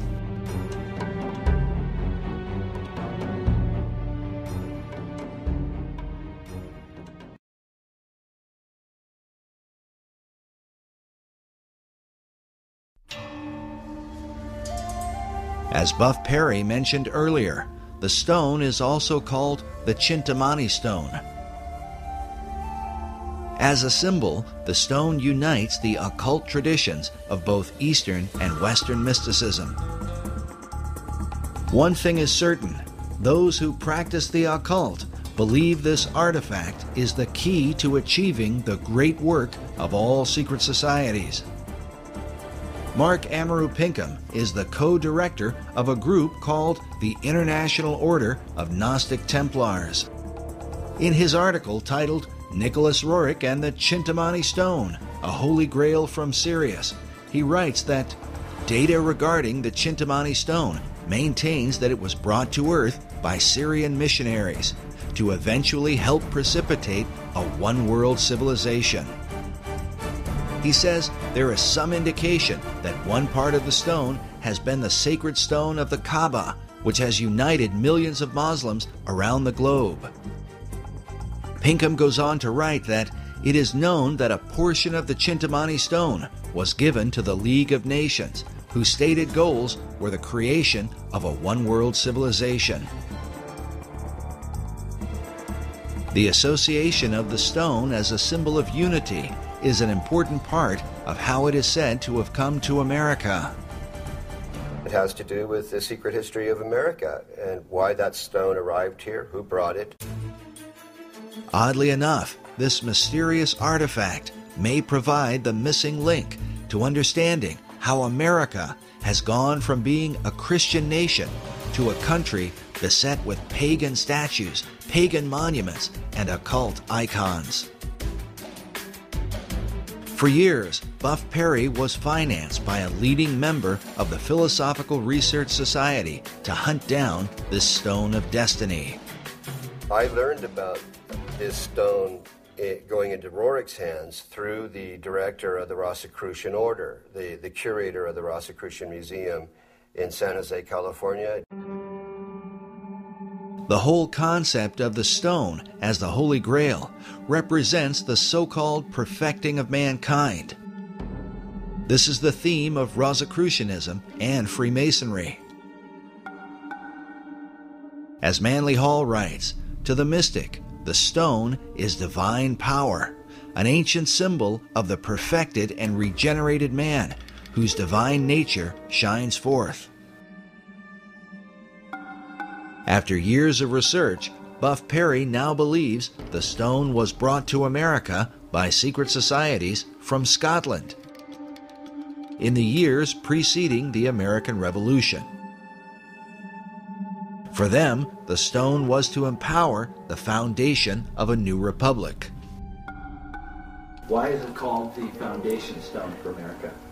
The foundation stone for America because it was brought here by the Jacobites who had been arrested at Preston in 1715 in their attempt to overthrow the kings. The kings in question are the line of English kings who succeeded King James II, who was deposed from his throne in 1688 and succeeded by William of Orange. But the supporters of James rebelled against the deposing of their favored monarch. They were called Jacobites, a name derived from Jacobus, the Latin version of James. In short, the Jacobites were mostly Scottish Highlanders who were determined to restore James and the House of Stuart to the English throne. But the reason King James II was deposed presents a powerful clue as to why America has been steadily transformed into a cornucopia of pagan and occult philosophies. King James had proclaimed that Jews and Presbyterians and Quakers and Catholics and even Ottomans should be embraced by the Church of England. That's why he was deposed. So the subsequent formation of this Jacobite revolutionary social order was in reaction to his deposition and in support of his embrace of Jews, Presbyterians, Quakers, Catholics, and Ottoman Muslims. Since the Protestant English rejected James' ecumenical ideas and also feared that the hand of Rome was somehow involved, the Scottish Jacobites engaged in a series of rebellions against the new line of English kings. But their rebellions were ultimately crushed, and as a result, many of the Jacobite fugitives fled across the waters of the Atlantic to America. In 1715, there was a rebellion in a place called Preston, northern England. Many of the Jacobites were arrested and deported or exiled to America. Standish family, Anson family, notable families in American history, pre-revolutionary history. Families that then went on to become part of the War of Independence, the American Revolution. Notable Masons and Freemasons. These notable Freemasons were the survivors of the Jacobite resistance in Scotland, a land with a long history of secret societies, whose influence is both mysterious and extensive. Consider that centuries earlier, the Knights Templar fled persecution and are said to have hidden themselves within the Masonic lodges of Scotland. In the 19th century, Albert Pike would develop the ancient and accepted Scottish Rite of Freemasonry, which would become the most powerful arm of Masonry in America. Meanwhile, President Woodrow Wilson once said that every line of strength in American history is a line colored with Scottish blood. Perhaps the best example of the Jacobite influence in early America is found in Hugh Mercer, often called an unsung hero of the American Revolution. Mercer was a Jacobite doctor who supported the cause against England until their final defeat at the Battle of Culloden in 1746. He was then forced to flee to America, leaving his homeland behind. He served as brigadier general in the Continental Army and was a close personal advisor to George Washington. It's even believed that it was Hugh Mercer who suggested that General Washington make his famous crossing of the Delaware River on Christmas of 1776. Incredibly, one of Hugh Mercer's children would marry into the Patton family and ultimately produce World War II hero General George S. Patton, whose blood and guts reputation was certainly in keeping with the Jacobite tradition. But in the years prior to the American Revolution, Hugh Mercer became a member of the Masonic Lodge in Fredericksburg, Virginia, the early members of which are said to be a who's who of Revolutionary War heroes. Mercer's fellow members included George Washington and James Monroe. At least 8 Masons from this lodge served as generals during the American Revolution, while 2 of them would go on to become American presidents. The Fredericksburg Lodge still exists today, and on its website states that it was chartered by the Grand Lodge of Scotland, July 21st, 1758. A history of the lodge says the following. The lodge was formed by men who had been made Masons earlier and elsewhere, Scotland most likely. There was in Fredericksburg in the 1750s a notable Scottish mercantile presence. Many of those early lodge members bore Scottish surnames, and it was to Scotland, not England, that the lodge later turned for a proper charter. Is it possible that the influence of the Scottish Jacobite rebels worked as an undercurrent that helped to inspire the American Revolution? These families, they come under the general umbrella term Jacobite, were the real core population that led to ultimately to the War of Independence. Consider that the 3 Jacobite uprisings are referred to as rebellions. During the Revolutionary era, the motto, "Rebellion to tyrants is obedience to God," was adopted, a motto that Benjamin Franklin wanted to include on the design of the Great Seal. But rebellion against authority was not exactly the tradition of the Puritan Pilgrims who began the country. Their focus was on the biblical teaching of Jesus and the apostles.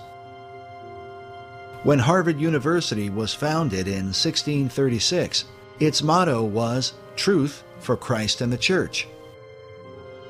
Harvard's statement of purpose went on to say that the main end of life and studies is to know God and Jesus Christ, which is eternal life. But by the Revolutionary era, references to God were more ambiguous, often referring to the guidance of divine providence. It has been noted that the revolutionary founders were not known for quoting the sayings of Jesus Christ.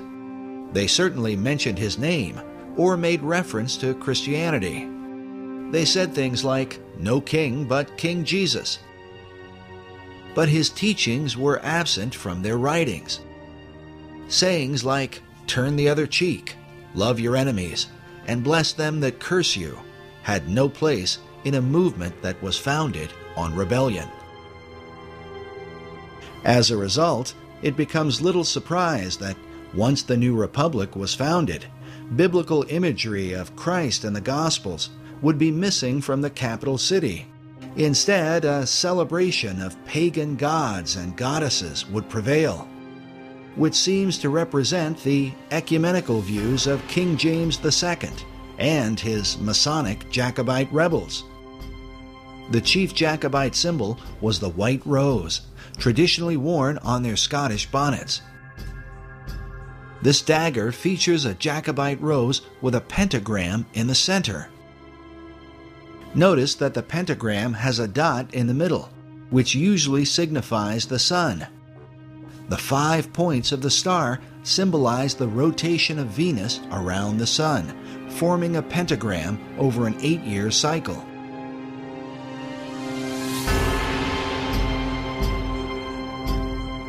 This symbol was well known to the secret societies of Europe and is found carved throughout Washington, D.C. In light of these things, the question Americans today should ask is, if the idea of rebellion was in obedience to God, what God did they mean?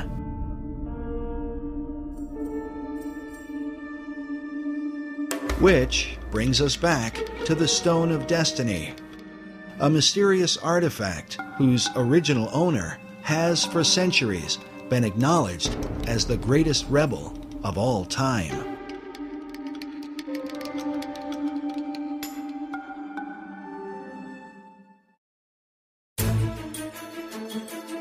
The belief is that the real stone was not captured by the English in 1296, but was somehow hidden away by the Scots. Buff Perry believes that centuries later, the Jacobites brought the stone with them to America.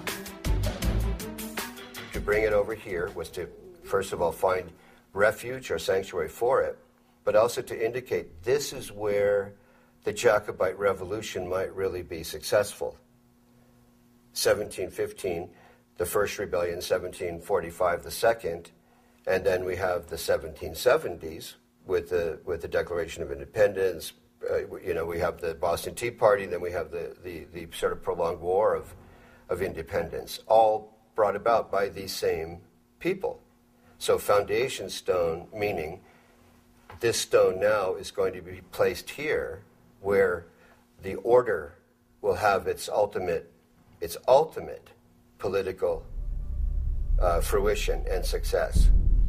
Well, this is Helena Roerich, a painting of her, I believe by Nicholas, and she's bearing the white rose, which came to mean what you swear an oath of secrecy in relation to. And the Jacobites would swear sub rosa with a single white rose. Her left hand, hand and elbow, are right alongside of the casket. The symbology is extremely interesting. Just the bearing of the white rose alone is, to me, highly suggestive of what she felt to be a secret mission that was associated with this stone that they received. It seems clear that their secret mission had to do with creating a one-world order through the League of Nations and by supporting the New Deal, which both FDR and Henry Wallace believed was the new order of the ages. It was during FDR's administration that the National Archives building was completed, with the figure of what appears to be a perfected man carved upon it. The figure is called Destiny, with the word destiny used repeatedly by the key figures who influenced the dollar bill, FDR, Wallace, and Manly Hall. Is it possible that they all believed the Stone of Destiny had come to America through Nicholas Roerich?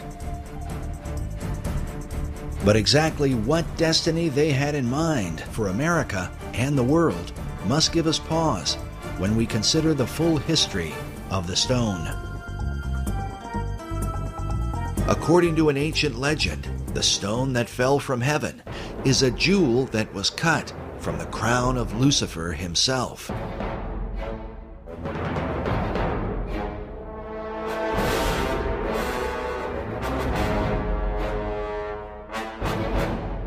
Commenting on this, Manly P. Hall writes that the lapis exilis, crown jewel of the archangel Lucifer, fell from heaven.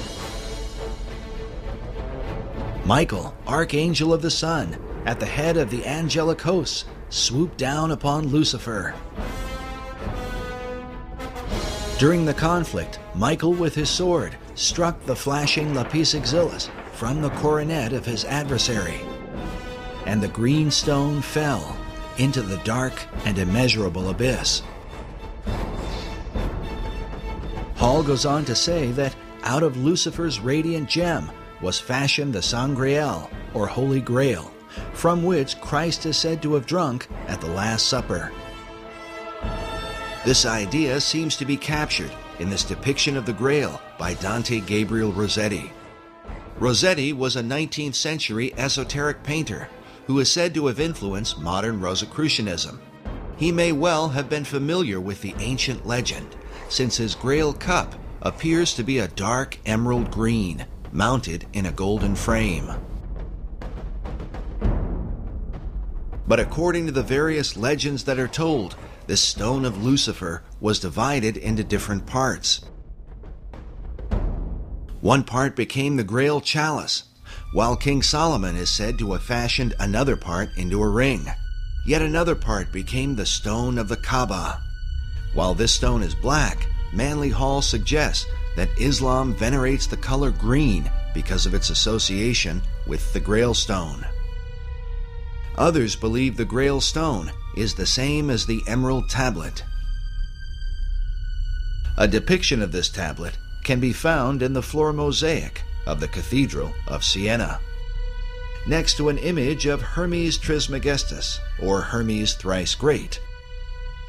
As such, it is known as the Emerald Tablet of Hermes. Written upon it is the Hermetic maxim, "That which is below is like that which is above." The tablet is also called the Philosopher's Stone and is well known in the ancient world. Sir Isaac Newton even did his own transcription of the Emerald Tablet. In the modern world, Carl Jung is said to have had dreams of the Emerald Tablet. Manly Hall obviously knew about it and even published his own illustration. Hall writes that the oldest and most revered of all the alchemical formulae is the sacred Emerald Tablet of Hermes. In her book on the Merovingian mythos, occult author Tracy Twyman writes that the story of the Emerald Tablet of Hermes appears to be yet another incarnation of the Grail as stone. She goes on to say, the legend connected to these items and the stone they came from relate that the stone bounced off Cain's head as it fell to earth, leaving a scar on his forehead in the shape of a red serpent, the mark of Cain. This is what the Grail as stone represents.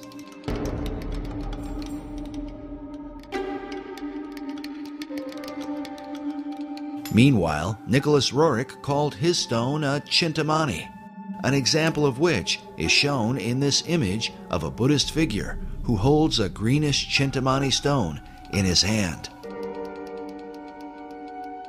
While the legends of these stones vary and researchers often disagree, it is curious that both Roerich and Manly Hall use the same variant spelling of Eschenbach's term for the Grail stone. Eschenbach wrote lapsit exilis rather than lapis exilis. In each of their writings, both Roerich and Hall used the term lapis exilis. This might be written off as mere coincidence, if not for the fact that Hall was meeting with Roerich in the upper penthouse of the master building. This suggests that they had the same understanding of the stone.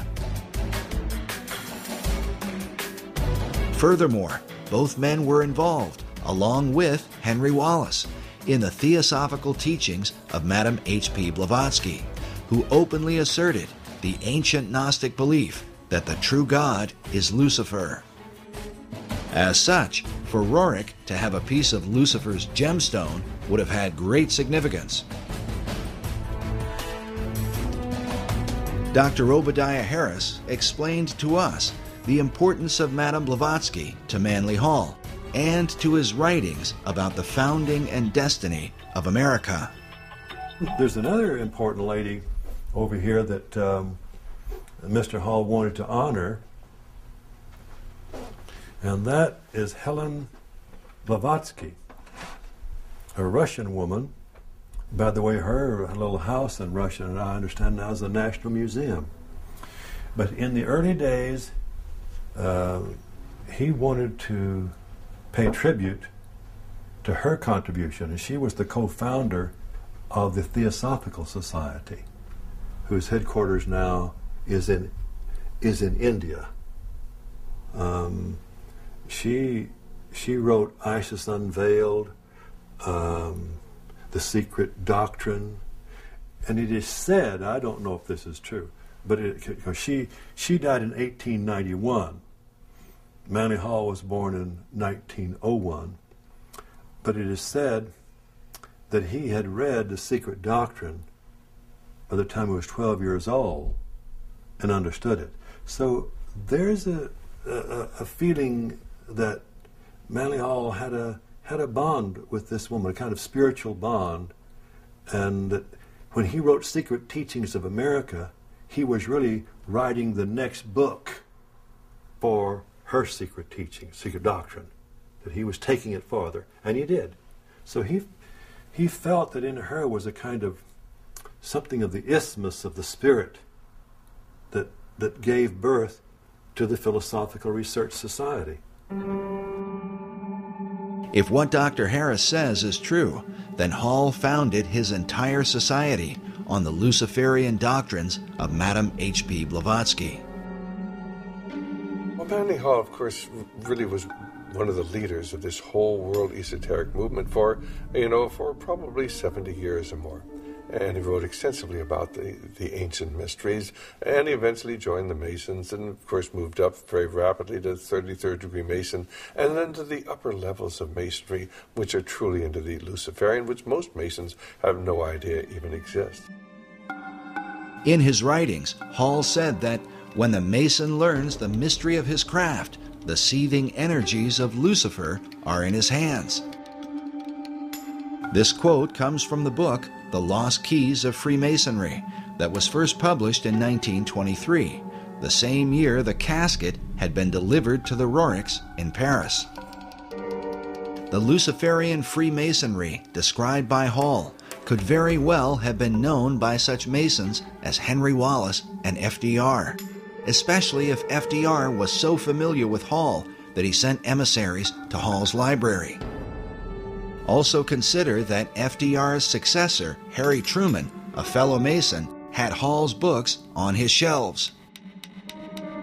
And certainly, Manly Hall's view of Lapis Exilis as the gemstone of Lucifer would not likely have escaped the attention of Nicholas Roerich.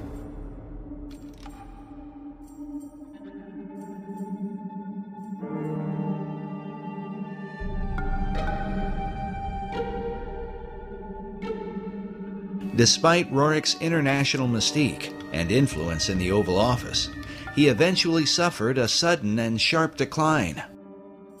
While searching for seeds and grasses for the Department of Agriculture, he was also heavily involved with the politics of Central Asia. Buff Perry believes that prior to his fall, Roerich was working to amalgamate the countries of Asia into a united Buddhist theocracy that would ultimately be joined to a one-world government. In Nicholas Roerich's efforts to bring about an amalgamated, if you will, theocratic Buddhist nation that would have consisted of Manchuria, Mongolia, Tibet, part of China, perhaps part of India, perhaps some of Siberia, he was working with the Tashi Lama, who was suspected by China, particularly, and to this day very much suspected by China, as being subversive to the stability of the region. And as a result of this, Roerich became associated with accusations of espionage. Perry's further suspicion is that, at least for a time, Roerich's political efforts were on behalf of FDR's New Deal administration. We recorded the following conversation with Perry in December of 2008. So we've got the what nobody's talking about right now in American media, the North American Union, right, through the Free Trade Agreement. The European Union, which is known about, but we never hear about it on the news. Right. And now there's this Asian Union, it seems like Roerich was being used by the American government to lay the foundation for or to bring about an Asian Union. You've got it. That I accept wholeheartedly. And I think it when you read it, the details, factual details, it's inescapable that America saw in Roerich the capability of creating this great Asian Union. And he was supported by American intelligence. Roerich was supported when he was trying to bring together that great new nation. Who was he reporting to? He was reporting to the American consulates in China. The official story seems to be that once Roerich was accused of being a spy, he fell out of favor with his two greatest supporters, Henry Wallace and Louis Horch. But what about Roerich's so-called Stone of Destiny, this holy grail that he claimed was in his possession, supposedly buried inside the cornerstone of the Master Building? Whether the stone or some part of it is there or not, Buff Perry has come to the conclusion that Roerich's artifact was a cunningly devised fable. Just for our audience, you don't buy into the idea of the mystical, magical nature of this stone. Absolutely not. And you think it was a showpiece fabricated by the Roerichs, really to beguile guys like Henry Wallace, it seems like. Yes. I do. I do. When we first interviewed Buff several years ago, he seemed to have the impression that the Stone of Destiny was the same stone that Roerich had in his possession. Today, he believes they are not at all the same thing, and that perhaps this is what caused Wallace to become disillusioned with his guru. I think Wallace felt perhaps deceived when he's anticipating the arrival of what he called the Stone of Destiny in correspondence, and then ends up with, nothing in effect.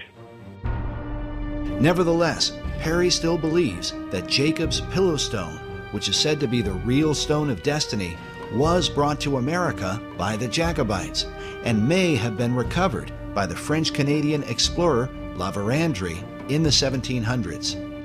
The La Vérendrye stone is, clearly has some association with the Stone of Destiny. But the whereabouts of the stone today are still unknown. As a Jewish researcher, the real stone holds special significance for Buff Perry. According to the Jewish belief, the Pillow Stone of Jacob is one of the original artifacts that was kept in King Solomon's temple in Jerusalem. The stone, variously called the Stone of Destiny, Foundation Stone, Pillow Stone of Jacob, and other titles, is expected and is necessary to be in Jerusalem for the final construction of the final temple. The Jews believe that temple, and not all Jews, but most of the Jews today, active in rabbinical orders that are preparing to, conduct all the rituals in the final temple as we speak, believe that all articles that were in Solomon's temple have to be returned if they're known to exist. If they're not known to exist, then it's a different matter. But all those that are known to exist must be returned and would then go into use again in the final temple. Buff believes that Nicholas and Helena Roerich aligned their Chintamani stone with the Stone of Destiny in order to sensationalize their own cause. But others continue to believe that Roerich's stone was from the stars and had real power. The Roerichs themselves were known for tapping into the supernatural realm. The Roerichs were particularly eccentric. Helena Roerich spent much of her lifetime channeling a spirit that called itself Master Mariah, the same spirit that inspired Madame Blavatsky to declare that Lucifer was God. We told you earlier about the letter from Zena Fosdick that describes the contents of the Rajput casket placed inside the cornerstone of the master building. But we neglected to mention a few of the items that Buff Perry talked about. But there are all kinds of other ingredients. There are different fabrics and coins and what's the thing? Talk about the coins again.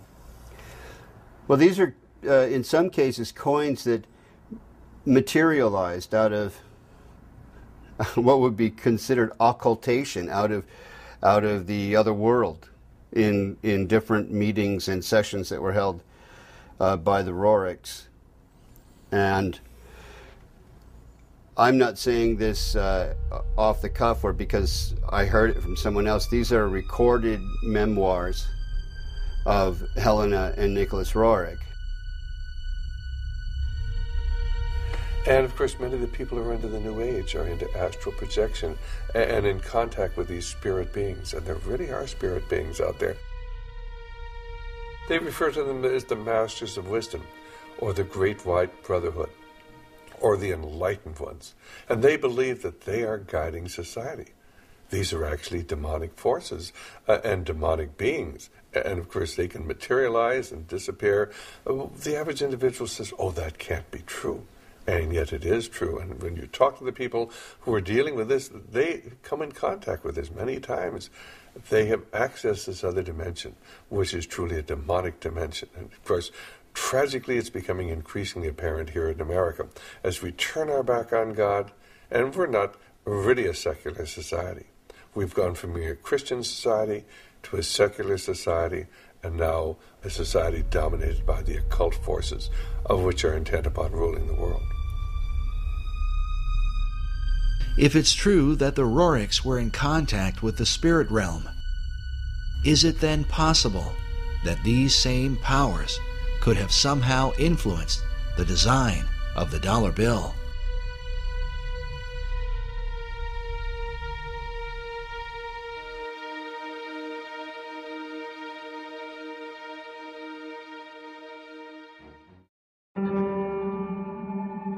While the history surrounding FDR's administration is disturbing, there is said to be a darker level, and one that is openly satanic, in the design of the dollar bill.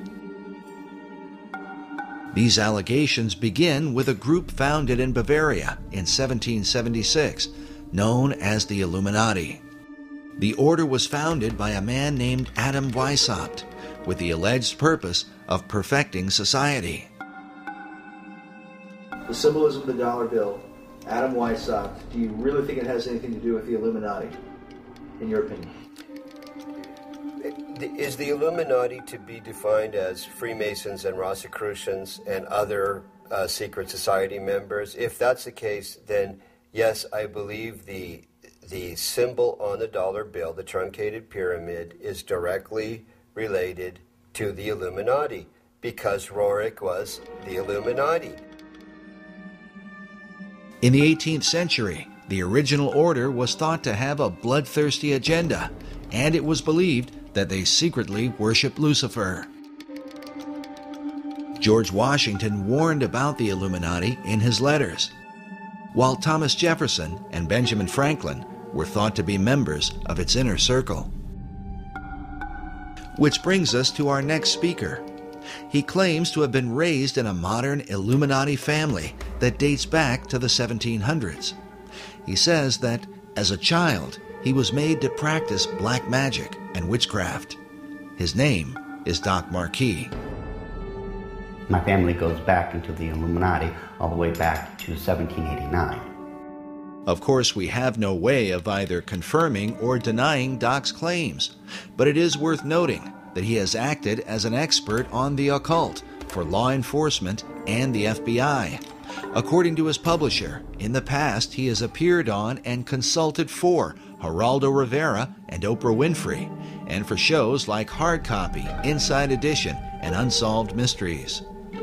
Doc has been a Christian since 1979, but he says that part of his upbringing in a family that worshiped Lucifer was to be taught about the secret Illuminati symbols of the dollar bill, and that understanding them begins with the Rothschild dynasty.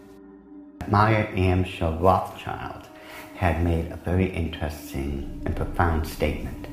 He said, "Allow me to control and issue the money of a nation, and I care not who writes its laws." And he was right. Meyer Amschel Rothschild is called the founding father of international finance. In 2005, Forbes magazine ranked him 7th on their list of the 20 most influential businessmen of all time. All this happened back in 1776, and this was during May 1st and shortly thereafter. The significance behind that is that on May 1st, 1776, Dr. Adam Weishaupt, who was a defunct Jesuit priest, who was given the chair of the professorship of religious studies at Ingolstadt University, was approached by Meyer Amschel Bauer, who would later change his last name to Rothschild, along with 12 of his most financially influential friends. They knew Weishaupt at that particular time was not only a genius when it came to the occult world, but Weishaupt also had an axe to grind, because it was the Catholic Church that just recently defrocked him. He was no longer a Jesuit priest, and he was going to send a message to them, to the monarchies of Europe, and to all other people who would try to have their will over his. What Rothschild and Weishaupt came up with was a plan to destroy the old world system of government through monarchies and the church, and to set up a new world order in its place. This is said to be the great plan of all the secret societies. So what happened?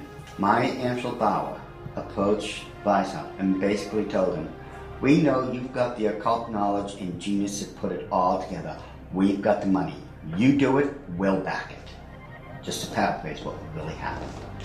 So in 1773, Weishaupt started creating what had never been created before. The idea of Illuminism had always been around, ever since the days of Babylon, with the co-founders of being that Nimrod and Semiramis. But no one had ever been able to actualize it. However, May 1st, 1776, the Order of the Illuminati had become a reality under the auspices of Dr. Adam Weishaupt. Now, like other nations, orders, countries and such, they have their two great seals. The Order of the Illuminati does. Those two seals can be found on the back of a $1 bill. People mistake those to be the two great seals of the United States of America. They are not. Those are the two seals of the Order of the Illuminati. And I'm going to explain it to you.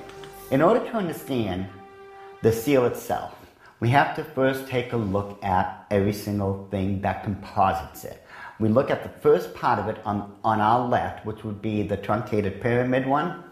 Above it is a 13-letter Latin expression that says Annuit Corruptus, and directly underneath the base of the pyramid is a 3-word Latin expression which is Novus Ordo Seclorum. If you were to look up the word, let's say, work, in the English dictionary, you're going to find at least 50 different meanings for it. It is the same thing in Latin. Different words have different meanings. They have more than one meaning. The word seclorum, one of the definitive meanings is secular. Something that is secular is of the world. So it is proper, very proper, to translate the bottom as New World Order, the Novus Ordo Seclorum. The whole of it is saying, announcing the birth of a new world order. This would be Dr. Adam Weishaupt himself, the very first head of the Order of the Illuminati. It was Weishaupt who had himself come up with a 7-part plan to create what he called the Novus Ordo Seclorum, or the New World Order. This is the person responsible for it. The interesting thing about the front of the dollar bill is that there are 4 huge ones. there is one in every single corner. Now, if we look at every single one of them, they each have an oval around it, except for the top right-hand one. Now, if we look at this blow-up version of it, you will find there's no oval. This is a shield that is surrounding the one. Now, the reason there was a shield here is because this is very similar to the original shield that was given to the Rothschild family when Baron Meyer Amschel Rothschild had become knighted in England and received the lordship. If we look across the top of this shield, all the way to the left-hand side, it drops down and forms a crescent moon. It's a crescent moon because it represents the female goddess in the occult world. At the bottom of that shield, of that lunar moon, you will see the owl.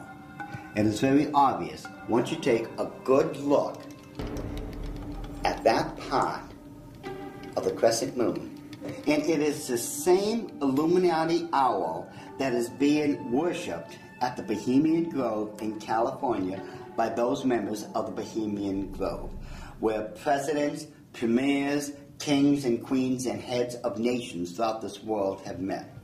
You can tell just by looking at this photo, that is a 40-foot owl.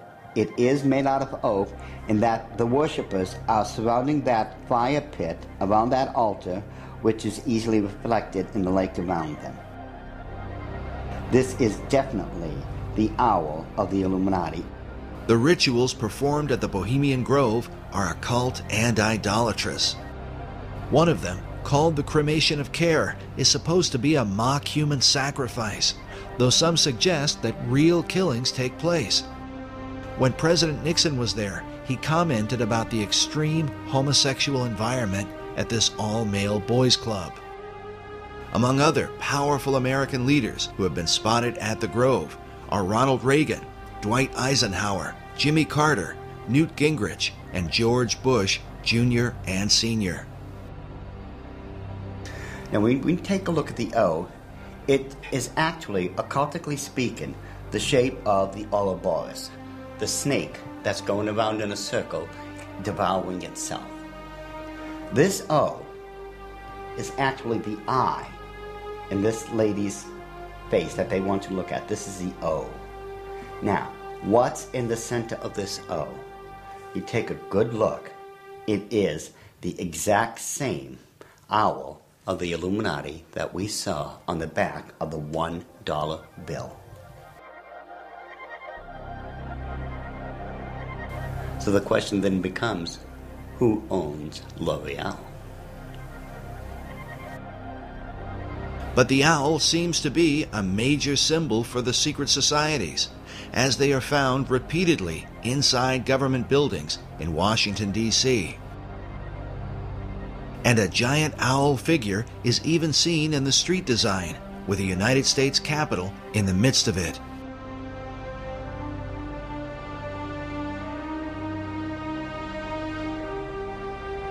Now the Druids from the Gaelic means, Druid means men of oak. These people worshipped creation among other things, but their sacred symbol was the owl because the ancient god of magic and of the hunt was Pallas Athena. Her bird was the owl, and that owl represented wisdom. It always has.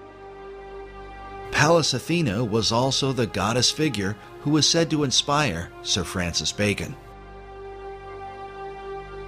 But now look at this owl seal at the Bohemian Grove, where it says, "Weaving spiders come not here." While the line is taken from Shakespeare's Midsummer Night's Dream, could this also be a veiled reference to what seems like a spiderweb design that forms the background of the dollar bill? Are there additional secrets hidden there? Now, I'm sure you've heard of a Rorschach smear or the Rorschach ink blot test as created by Dr. Rorschach himself. You see the ink in the forefront and everything else is in the background. This way, your subconscious mind is supposed to pick up on what's on the foreground, and you're supposed to be able to tell what you are subconsciously seeing. Notice how it's very busy. Lot of intersection diagonally lines. You can't make out what's there. But let's get rid of the background noise, get rid of all the diagonal lines that doesn't belong there, and let's reverse the principle of Rorschach and take what's in the background and bring it to the forefront and see what's there. Because once we do that, we find out it's quite obvious that there is another Illuminati owl, and that it is perched on something that looks like an arrow. That is what they don't want you to see. Once you see this owl here and compare it to the other one on the left-hand side of it, it becomes very obvious that this is an owl. You can now begin to distinguish beyond all that busy signals and such that they don't want you to look through. Yet, they place there in honor of their totem bird, the owl of wisdom, which is the totem bird because their god, Lucifer, was supposed to have been the wisest of all of God's creation. Wisdom of Lucifer, wisdom into the bird, wisdom into the word Illuminati. Therefore, the chain of wisdom is followed all the way through. All right, now, did they teach you this in the Illuminati? Yes.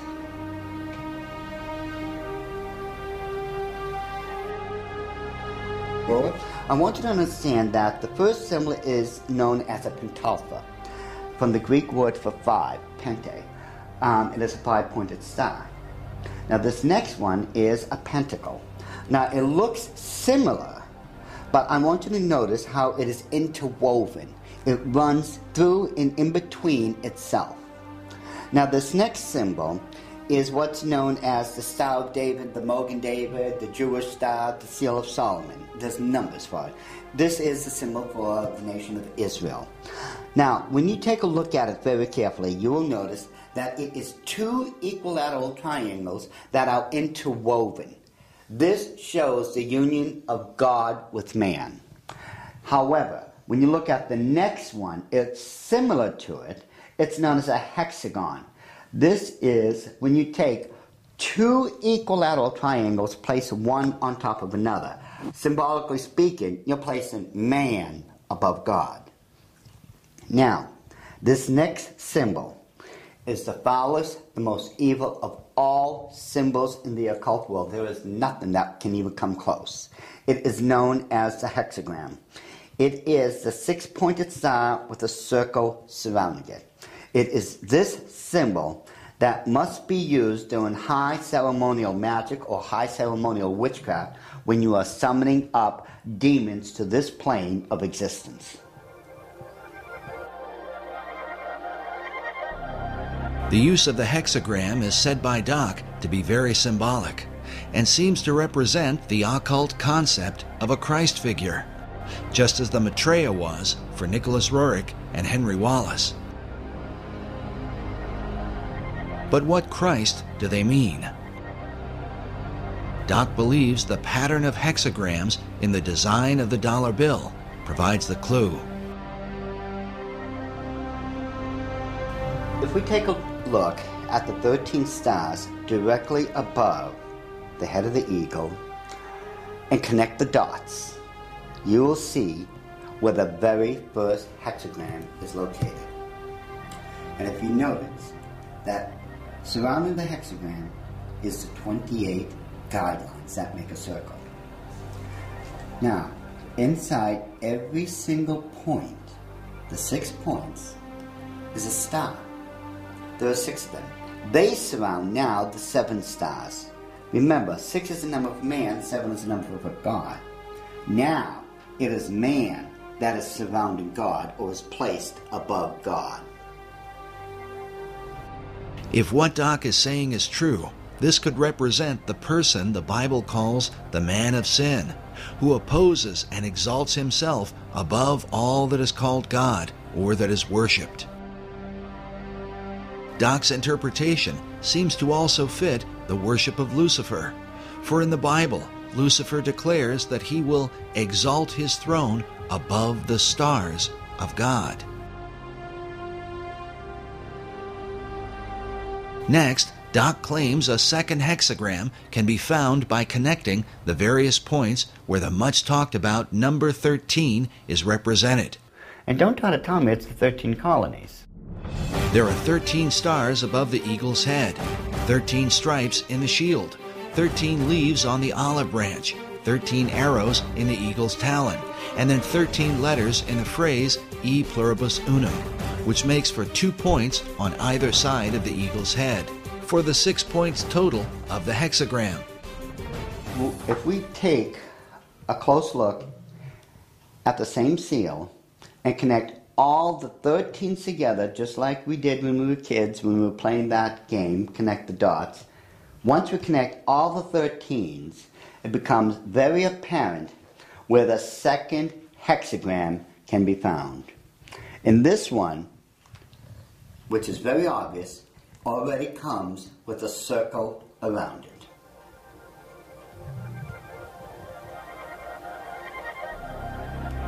So this is the second hexagram here in figure 2. Yes. And then where's the third hexagram? The third hexagram can be found on the other part of the Great Seal. Again, connect all the 13 together, the 13 letters, the 13 steps in the pyramid, connect all this together. And you'll note with the circle that's already there, it forms the third hexagram.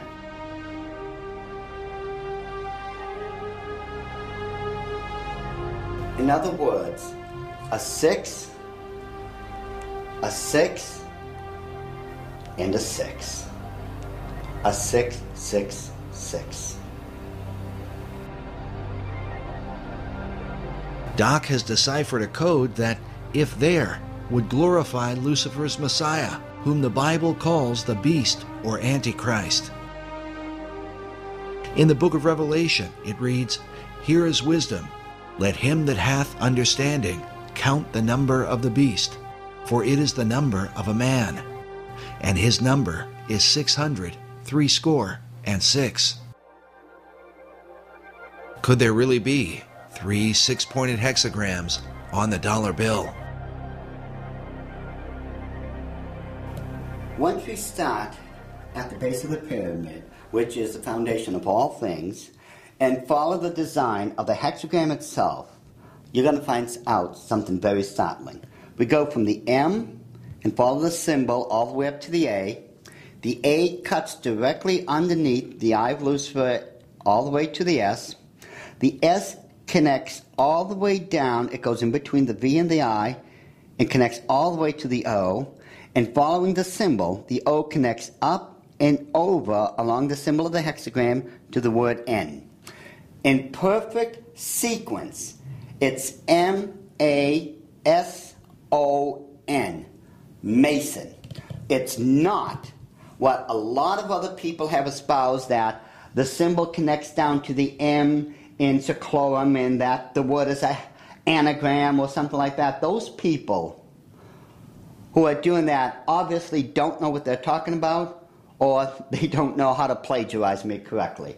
Because the order of the Illuminati have stated and always will state, this is perfectly spelled out to be M-A-S-O-N, Mason. This points conclusively that the Masons have been involved in the order of the Illuminati. This was back during the Council of Wilhelmsbad, which would have been July 16, 1782.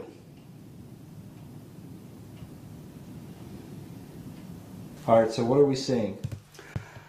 Now, if we look at the bottom one of the reverse side of the dollar bill, you'll see on the right-hand side that, again, there's a lot of busy intersecting diagonal lines.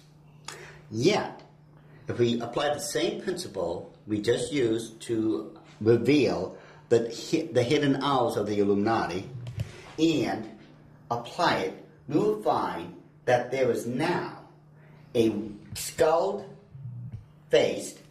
winged demon. And it is very obvious, once you take away the background, the busy noise, it becomes very apparent what it is and that it's been there all along. And if we just simply go and enlarge that section, just start with a small one, and just keep enlarging it, and enlarge it even more, even with the background noise there, as I call it, I think it becomes very apparent what we are now looking at. That it is still a skull-faced winged demon. And it is these demons that are protecting and blessing the two great seals of the Order of the Illuminati. And it would make perfect sense that it had to be demons used to protect these seals, since I am convinced it was those same demons that handed them over to Thomas Jefferson when they first created them. I am convinced, beyond all doubt, that that indeed was a demon sent up from the bowels of hell, probably under the direct orders of Lucifer himself.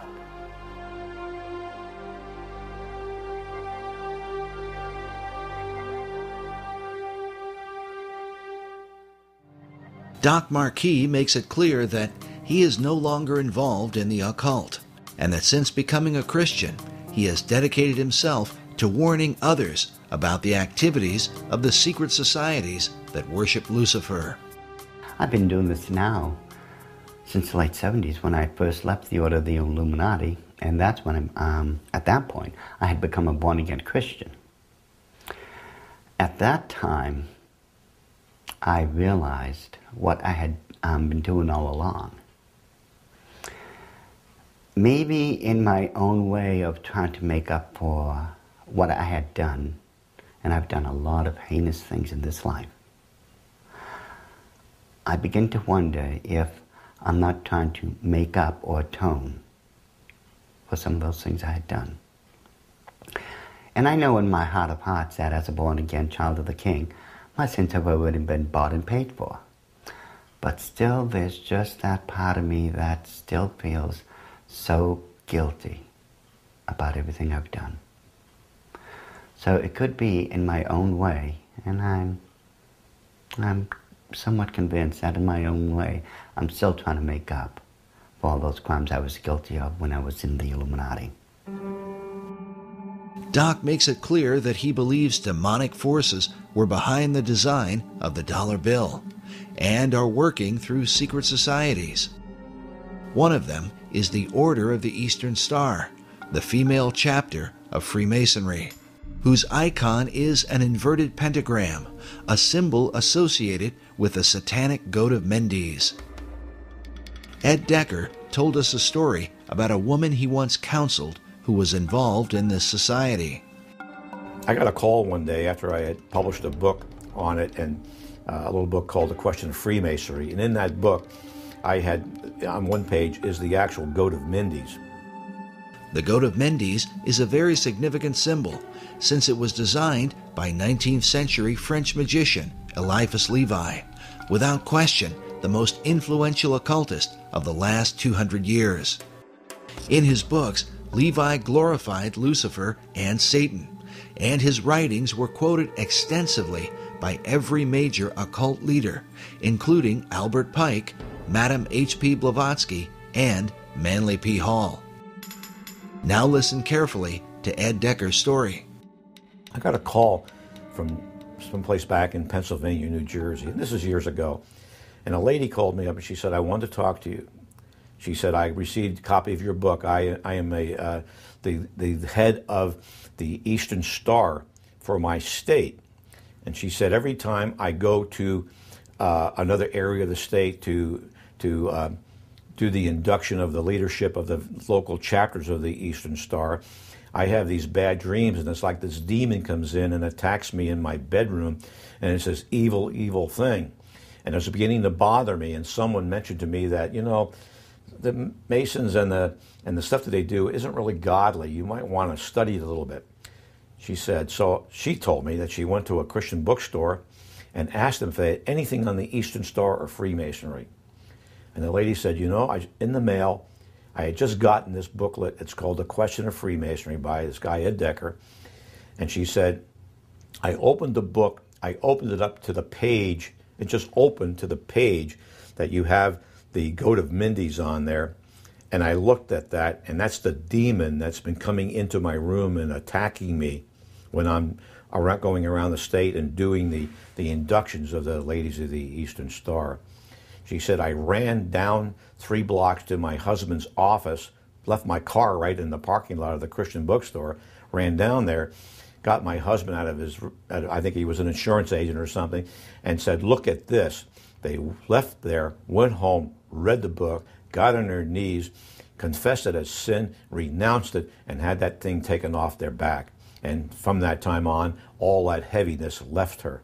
When it went away, it just moved off her entire spirit. It was a spirit of darkness and evil. And it was the Goat of Mindy's, the same thing that's on the Medal of Honor, the same thing that's built into the Capitol and the Mall and the White House, built in there. It's the same evil spirit.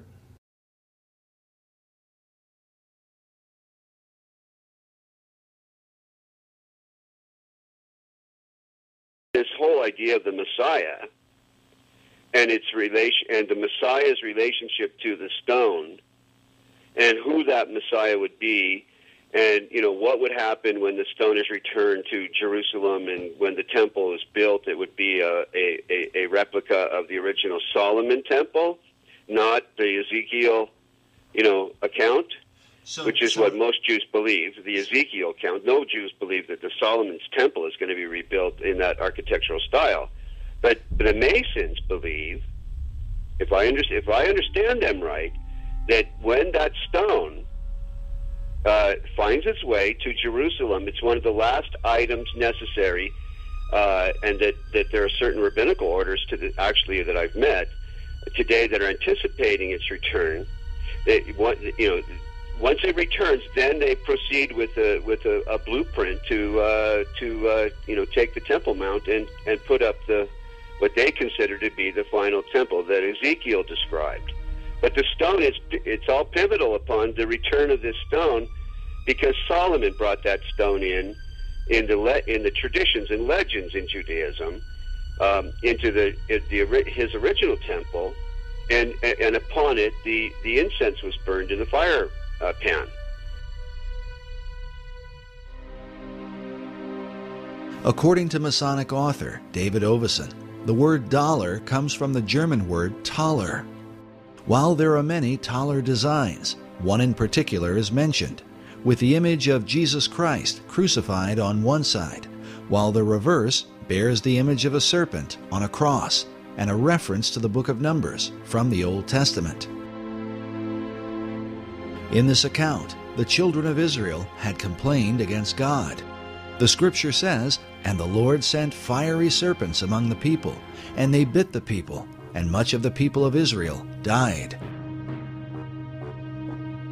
When they repented, God commanded Moses to erect a bronze serpent upon a pole, saying that everyone that is bitten, when he looketh upon it, shall live.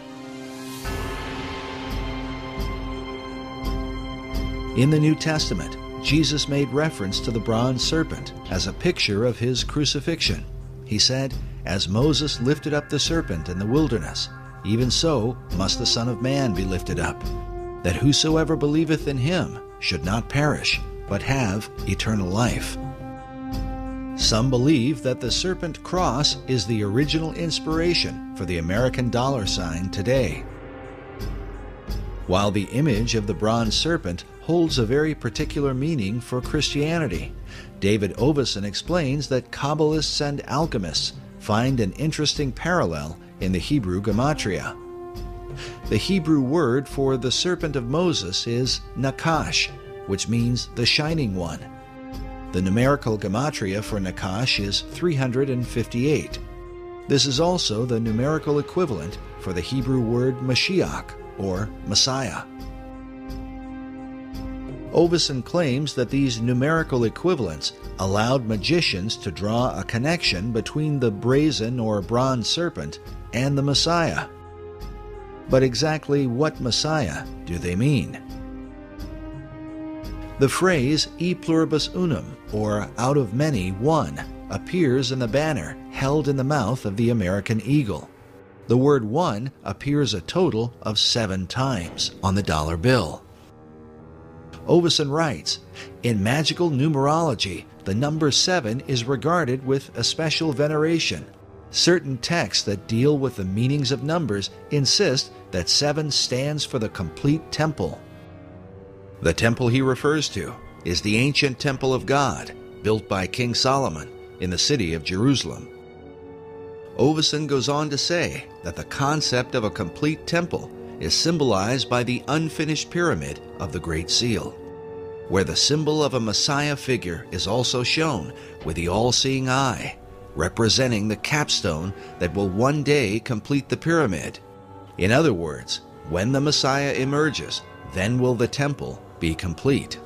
But just who this Messiah will be is the subject of intense debate, and the clues to his identity are said to be related to the temple itself. The site of Solomon's original temple at the Temple Mount in Jerusalem is still considered a sacred and holy place. Buildings are sacred in religions. Religious buildings are sacred. So Solomon's temple is sacred. The Knights Templar were specifically named in reference to this ancient site. They were known as the Poor Knights of Christ and of the Temple of Solomon. The Knights Templar lived on the Temple Mount. Today, the Temple Mount has on it the Dome of the Rock and Al-Aqsa Mosque. The Knights Templar had their headquarters in Al-Aqsa Mosque when they were there. So the association between this arcane direction and tradition in Europe with the Knights Templar and the temple of the Temple Mount is direct. The sacred nature of the temple was handed down from the Templars to the Freemasons, who are said to have originated from the ancient knights. Masonic philosopher Albert Pike wrote that every Masonic lodge is a temple of religion. Another Masonic philosopher, Albert Mackey, wrote that of all the objects which constitute the Masonic science of symbolism, the most important, the most cherished by the Mason, and by far the most significant, is the Temple of Jerusalem. The spiritualizing of the temple is the first, the most prominent, and the most pervading of all the symbols of Freemasonry.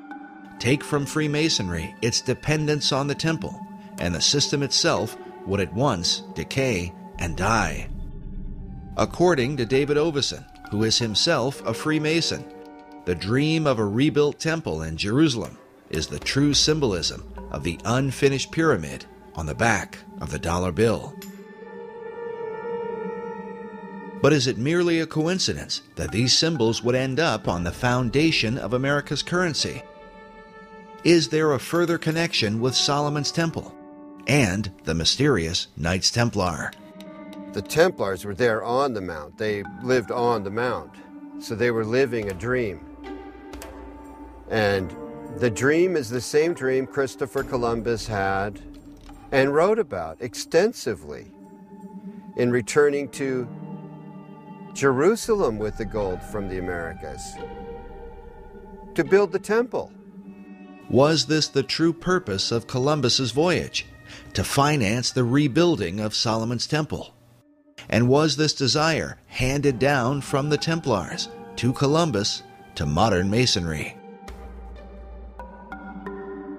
As we have shown before, the ships of Columbus sailed with a red cross on a white background, the symbol of the Knights Templar. But despite the interest of Templars and Freemasons, the original temple begins with the Jewish people. The temple was critical to Judaism. It was the heart of Judaism. The first Jewish temple, built by King Solomon, was destroyed by the Babylonians in 587 BC. The temple became a necessity for the existence of Judaism. So when it was destroyed, the longing for another temple in the Babylonian exile was, primary. The foundation for a second temple was laid by Zerubbabel when the first Jews returned from their captivity in ancient Babylon. First thing, when Jews are able to return, they build a temple. There's Zerubbabel and Ezra and Nehemiah come together. There's a temple built. It's added onto over the centuries until you end up with Herod's temple. This second temple was in existence during the time of Christ and the apostles. But it would also be destroyed, a terrible event that Jesus himself had prophesied. The scripture says that the disciples came to show Jesus the buildings of the temple, and Jesus said unto them, See ye not all of these things? Verily I say unto you, there shall not be left here one stone upon another that shall not be thrown down. And when ye shall see Jerusalem compassed with armies, then know that its desolation is nigh. And so it came to pass that the second temple was destroyed with the fall of Jerusalem in 70 AD. Yet in the aftermath of its terrible destruction would emerge the dream for a third temple, and what some believe will be the final temple of all time. This arcane connection to Freemasonry has its roots in the longing for the temple, the longing for the final temple, for the ultimate temple where Hagoyim, where non-Jews pray with Jews, as the old books, the last old books of the Old Testament predict will happen. When does that temple get built? The idea of a final temple is shared both by Jewish leaders and the Freemasons. Yet the two groups disagree on exactly what the final temple would be. There is a common history here and a common longing.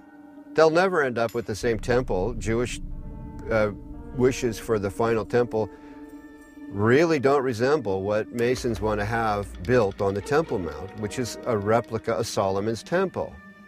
With their mysterious rituals and secret practices, the Masons are often accused of intoxicating the world, making it drunk with ideas of a new age and a new world order, all of which are engineered toward the fulfillment of the new Atlantis envisioned by Sir Francis Bacon. Could it be that this is what lies behind the concept of a third and final temple?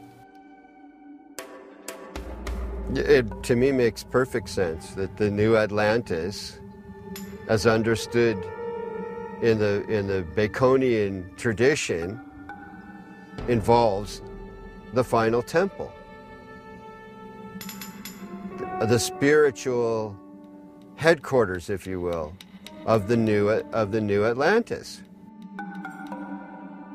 The idea of that temple is central to Freemasonry, the Knights Templar, and of this there is no doubt. They've all expressed it. All these arcane societies have let it be known that this is really ultimately a central goal.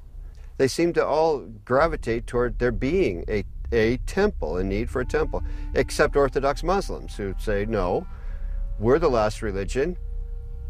These buildings are fine, thank you very much. Become a Muslim and you can pray in them and hang out on the Temple Mount, which is not going to happen. So that leads to a pretty ugly likelihood. If people who want a temple get their way, there's going to be a bloodbath there. Also, I believe it's spiritual because Satan has always desired God's place. That's why in Masonry you have Jebulon right there on the altar, Baal, the ruler of demons, in the Masonic altar. And Masons are generally, obviously, being deceived. However, right there on the Temple Mount in Israel, you have the Dome of the Rock, and the Golden Dome, the Black Dome, and within these domes you have statements right there on Israel's Temple Mount, statements that Allah is God, and Allah has no, or God has no son, and Muhammad's his prophet. A denial of the true God and his son, Jesus Christ. And again, that's what 1 John identifies as being the spirit of Antichrist, those that deny the Father and the Son, 1 John chapter 2. And that's a harbinger of the ultimate Antichrist to come, who's going to sit in the temple of God, showing himself that he is God. So isn't it interesting? Here we have Benjamin Krim speaking of a coming Maitreya, who will rule as the coming Imam Mahdi of Islam.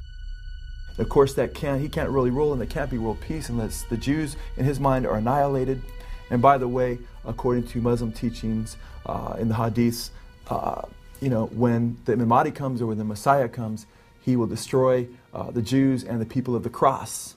So all of this stuff, incredibly, it fits together just too well. But praise God, because from my perspective as a Christian, Jesus Christ said, when you see these things beginning to take place, lift up your head, for redemption is drawing near. And I believe these are signs that Jesus Christ is coming again. And when he does come, he will defeat the Antichrist, and every knee will bow, and every tongue confess, including Benjamin Krim, including the leaders of Iran and Hezbollah and so forth. Whether it's in heaven or on earth or in hell, every knee will bow, declaring that Jesus Christ is Lord in the end. And what will all these things mean for the future destiny of America? According to David Oveson, it was Manly Hall who influenced the placement of 72 stones on the Great Pyramid of the dollar bill, since the number 72 is said to be a magical number in the occult. It was also Hall who taught that the American eagle was a cleverly disguised phoenix bird. In his writings, he documents this account from the 1st century A.D. There is a certain bird which is called a phoenix, and when the time of its dissolution draws near that it must die, it builds itself a nest. But as the flesh decays, a certain kind of worm is produced.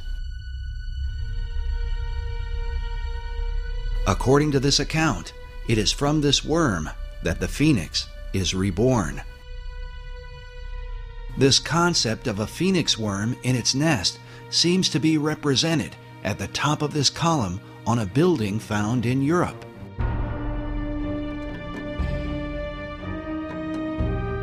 But in Washington, D.C., up at the tops of the 72 columns of the National Archives building, we find nearly identical carvings,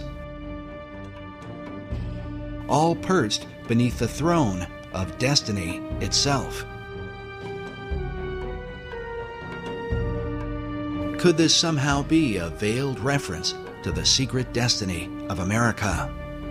Watching the strength of the American dollar decline, we consider America's founder, George Washington. Around his image on the face of the dollar is said to be an omega symbol, signifying the end. But what end? Many researchers have come to believe that the plan of these Luciferian societies is that, like the phoenix of old, the America that we know will ultimately be destroyed, and that from her ashes will be born a new world order.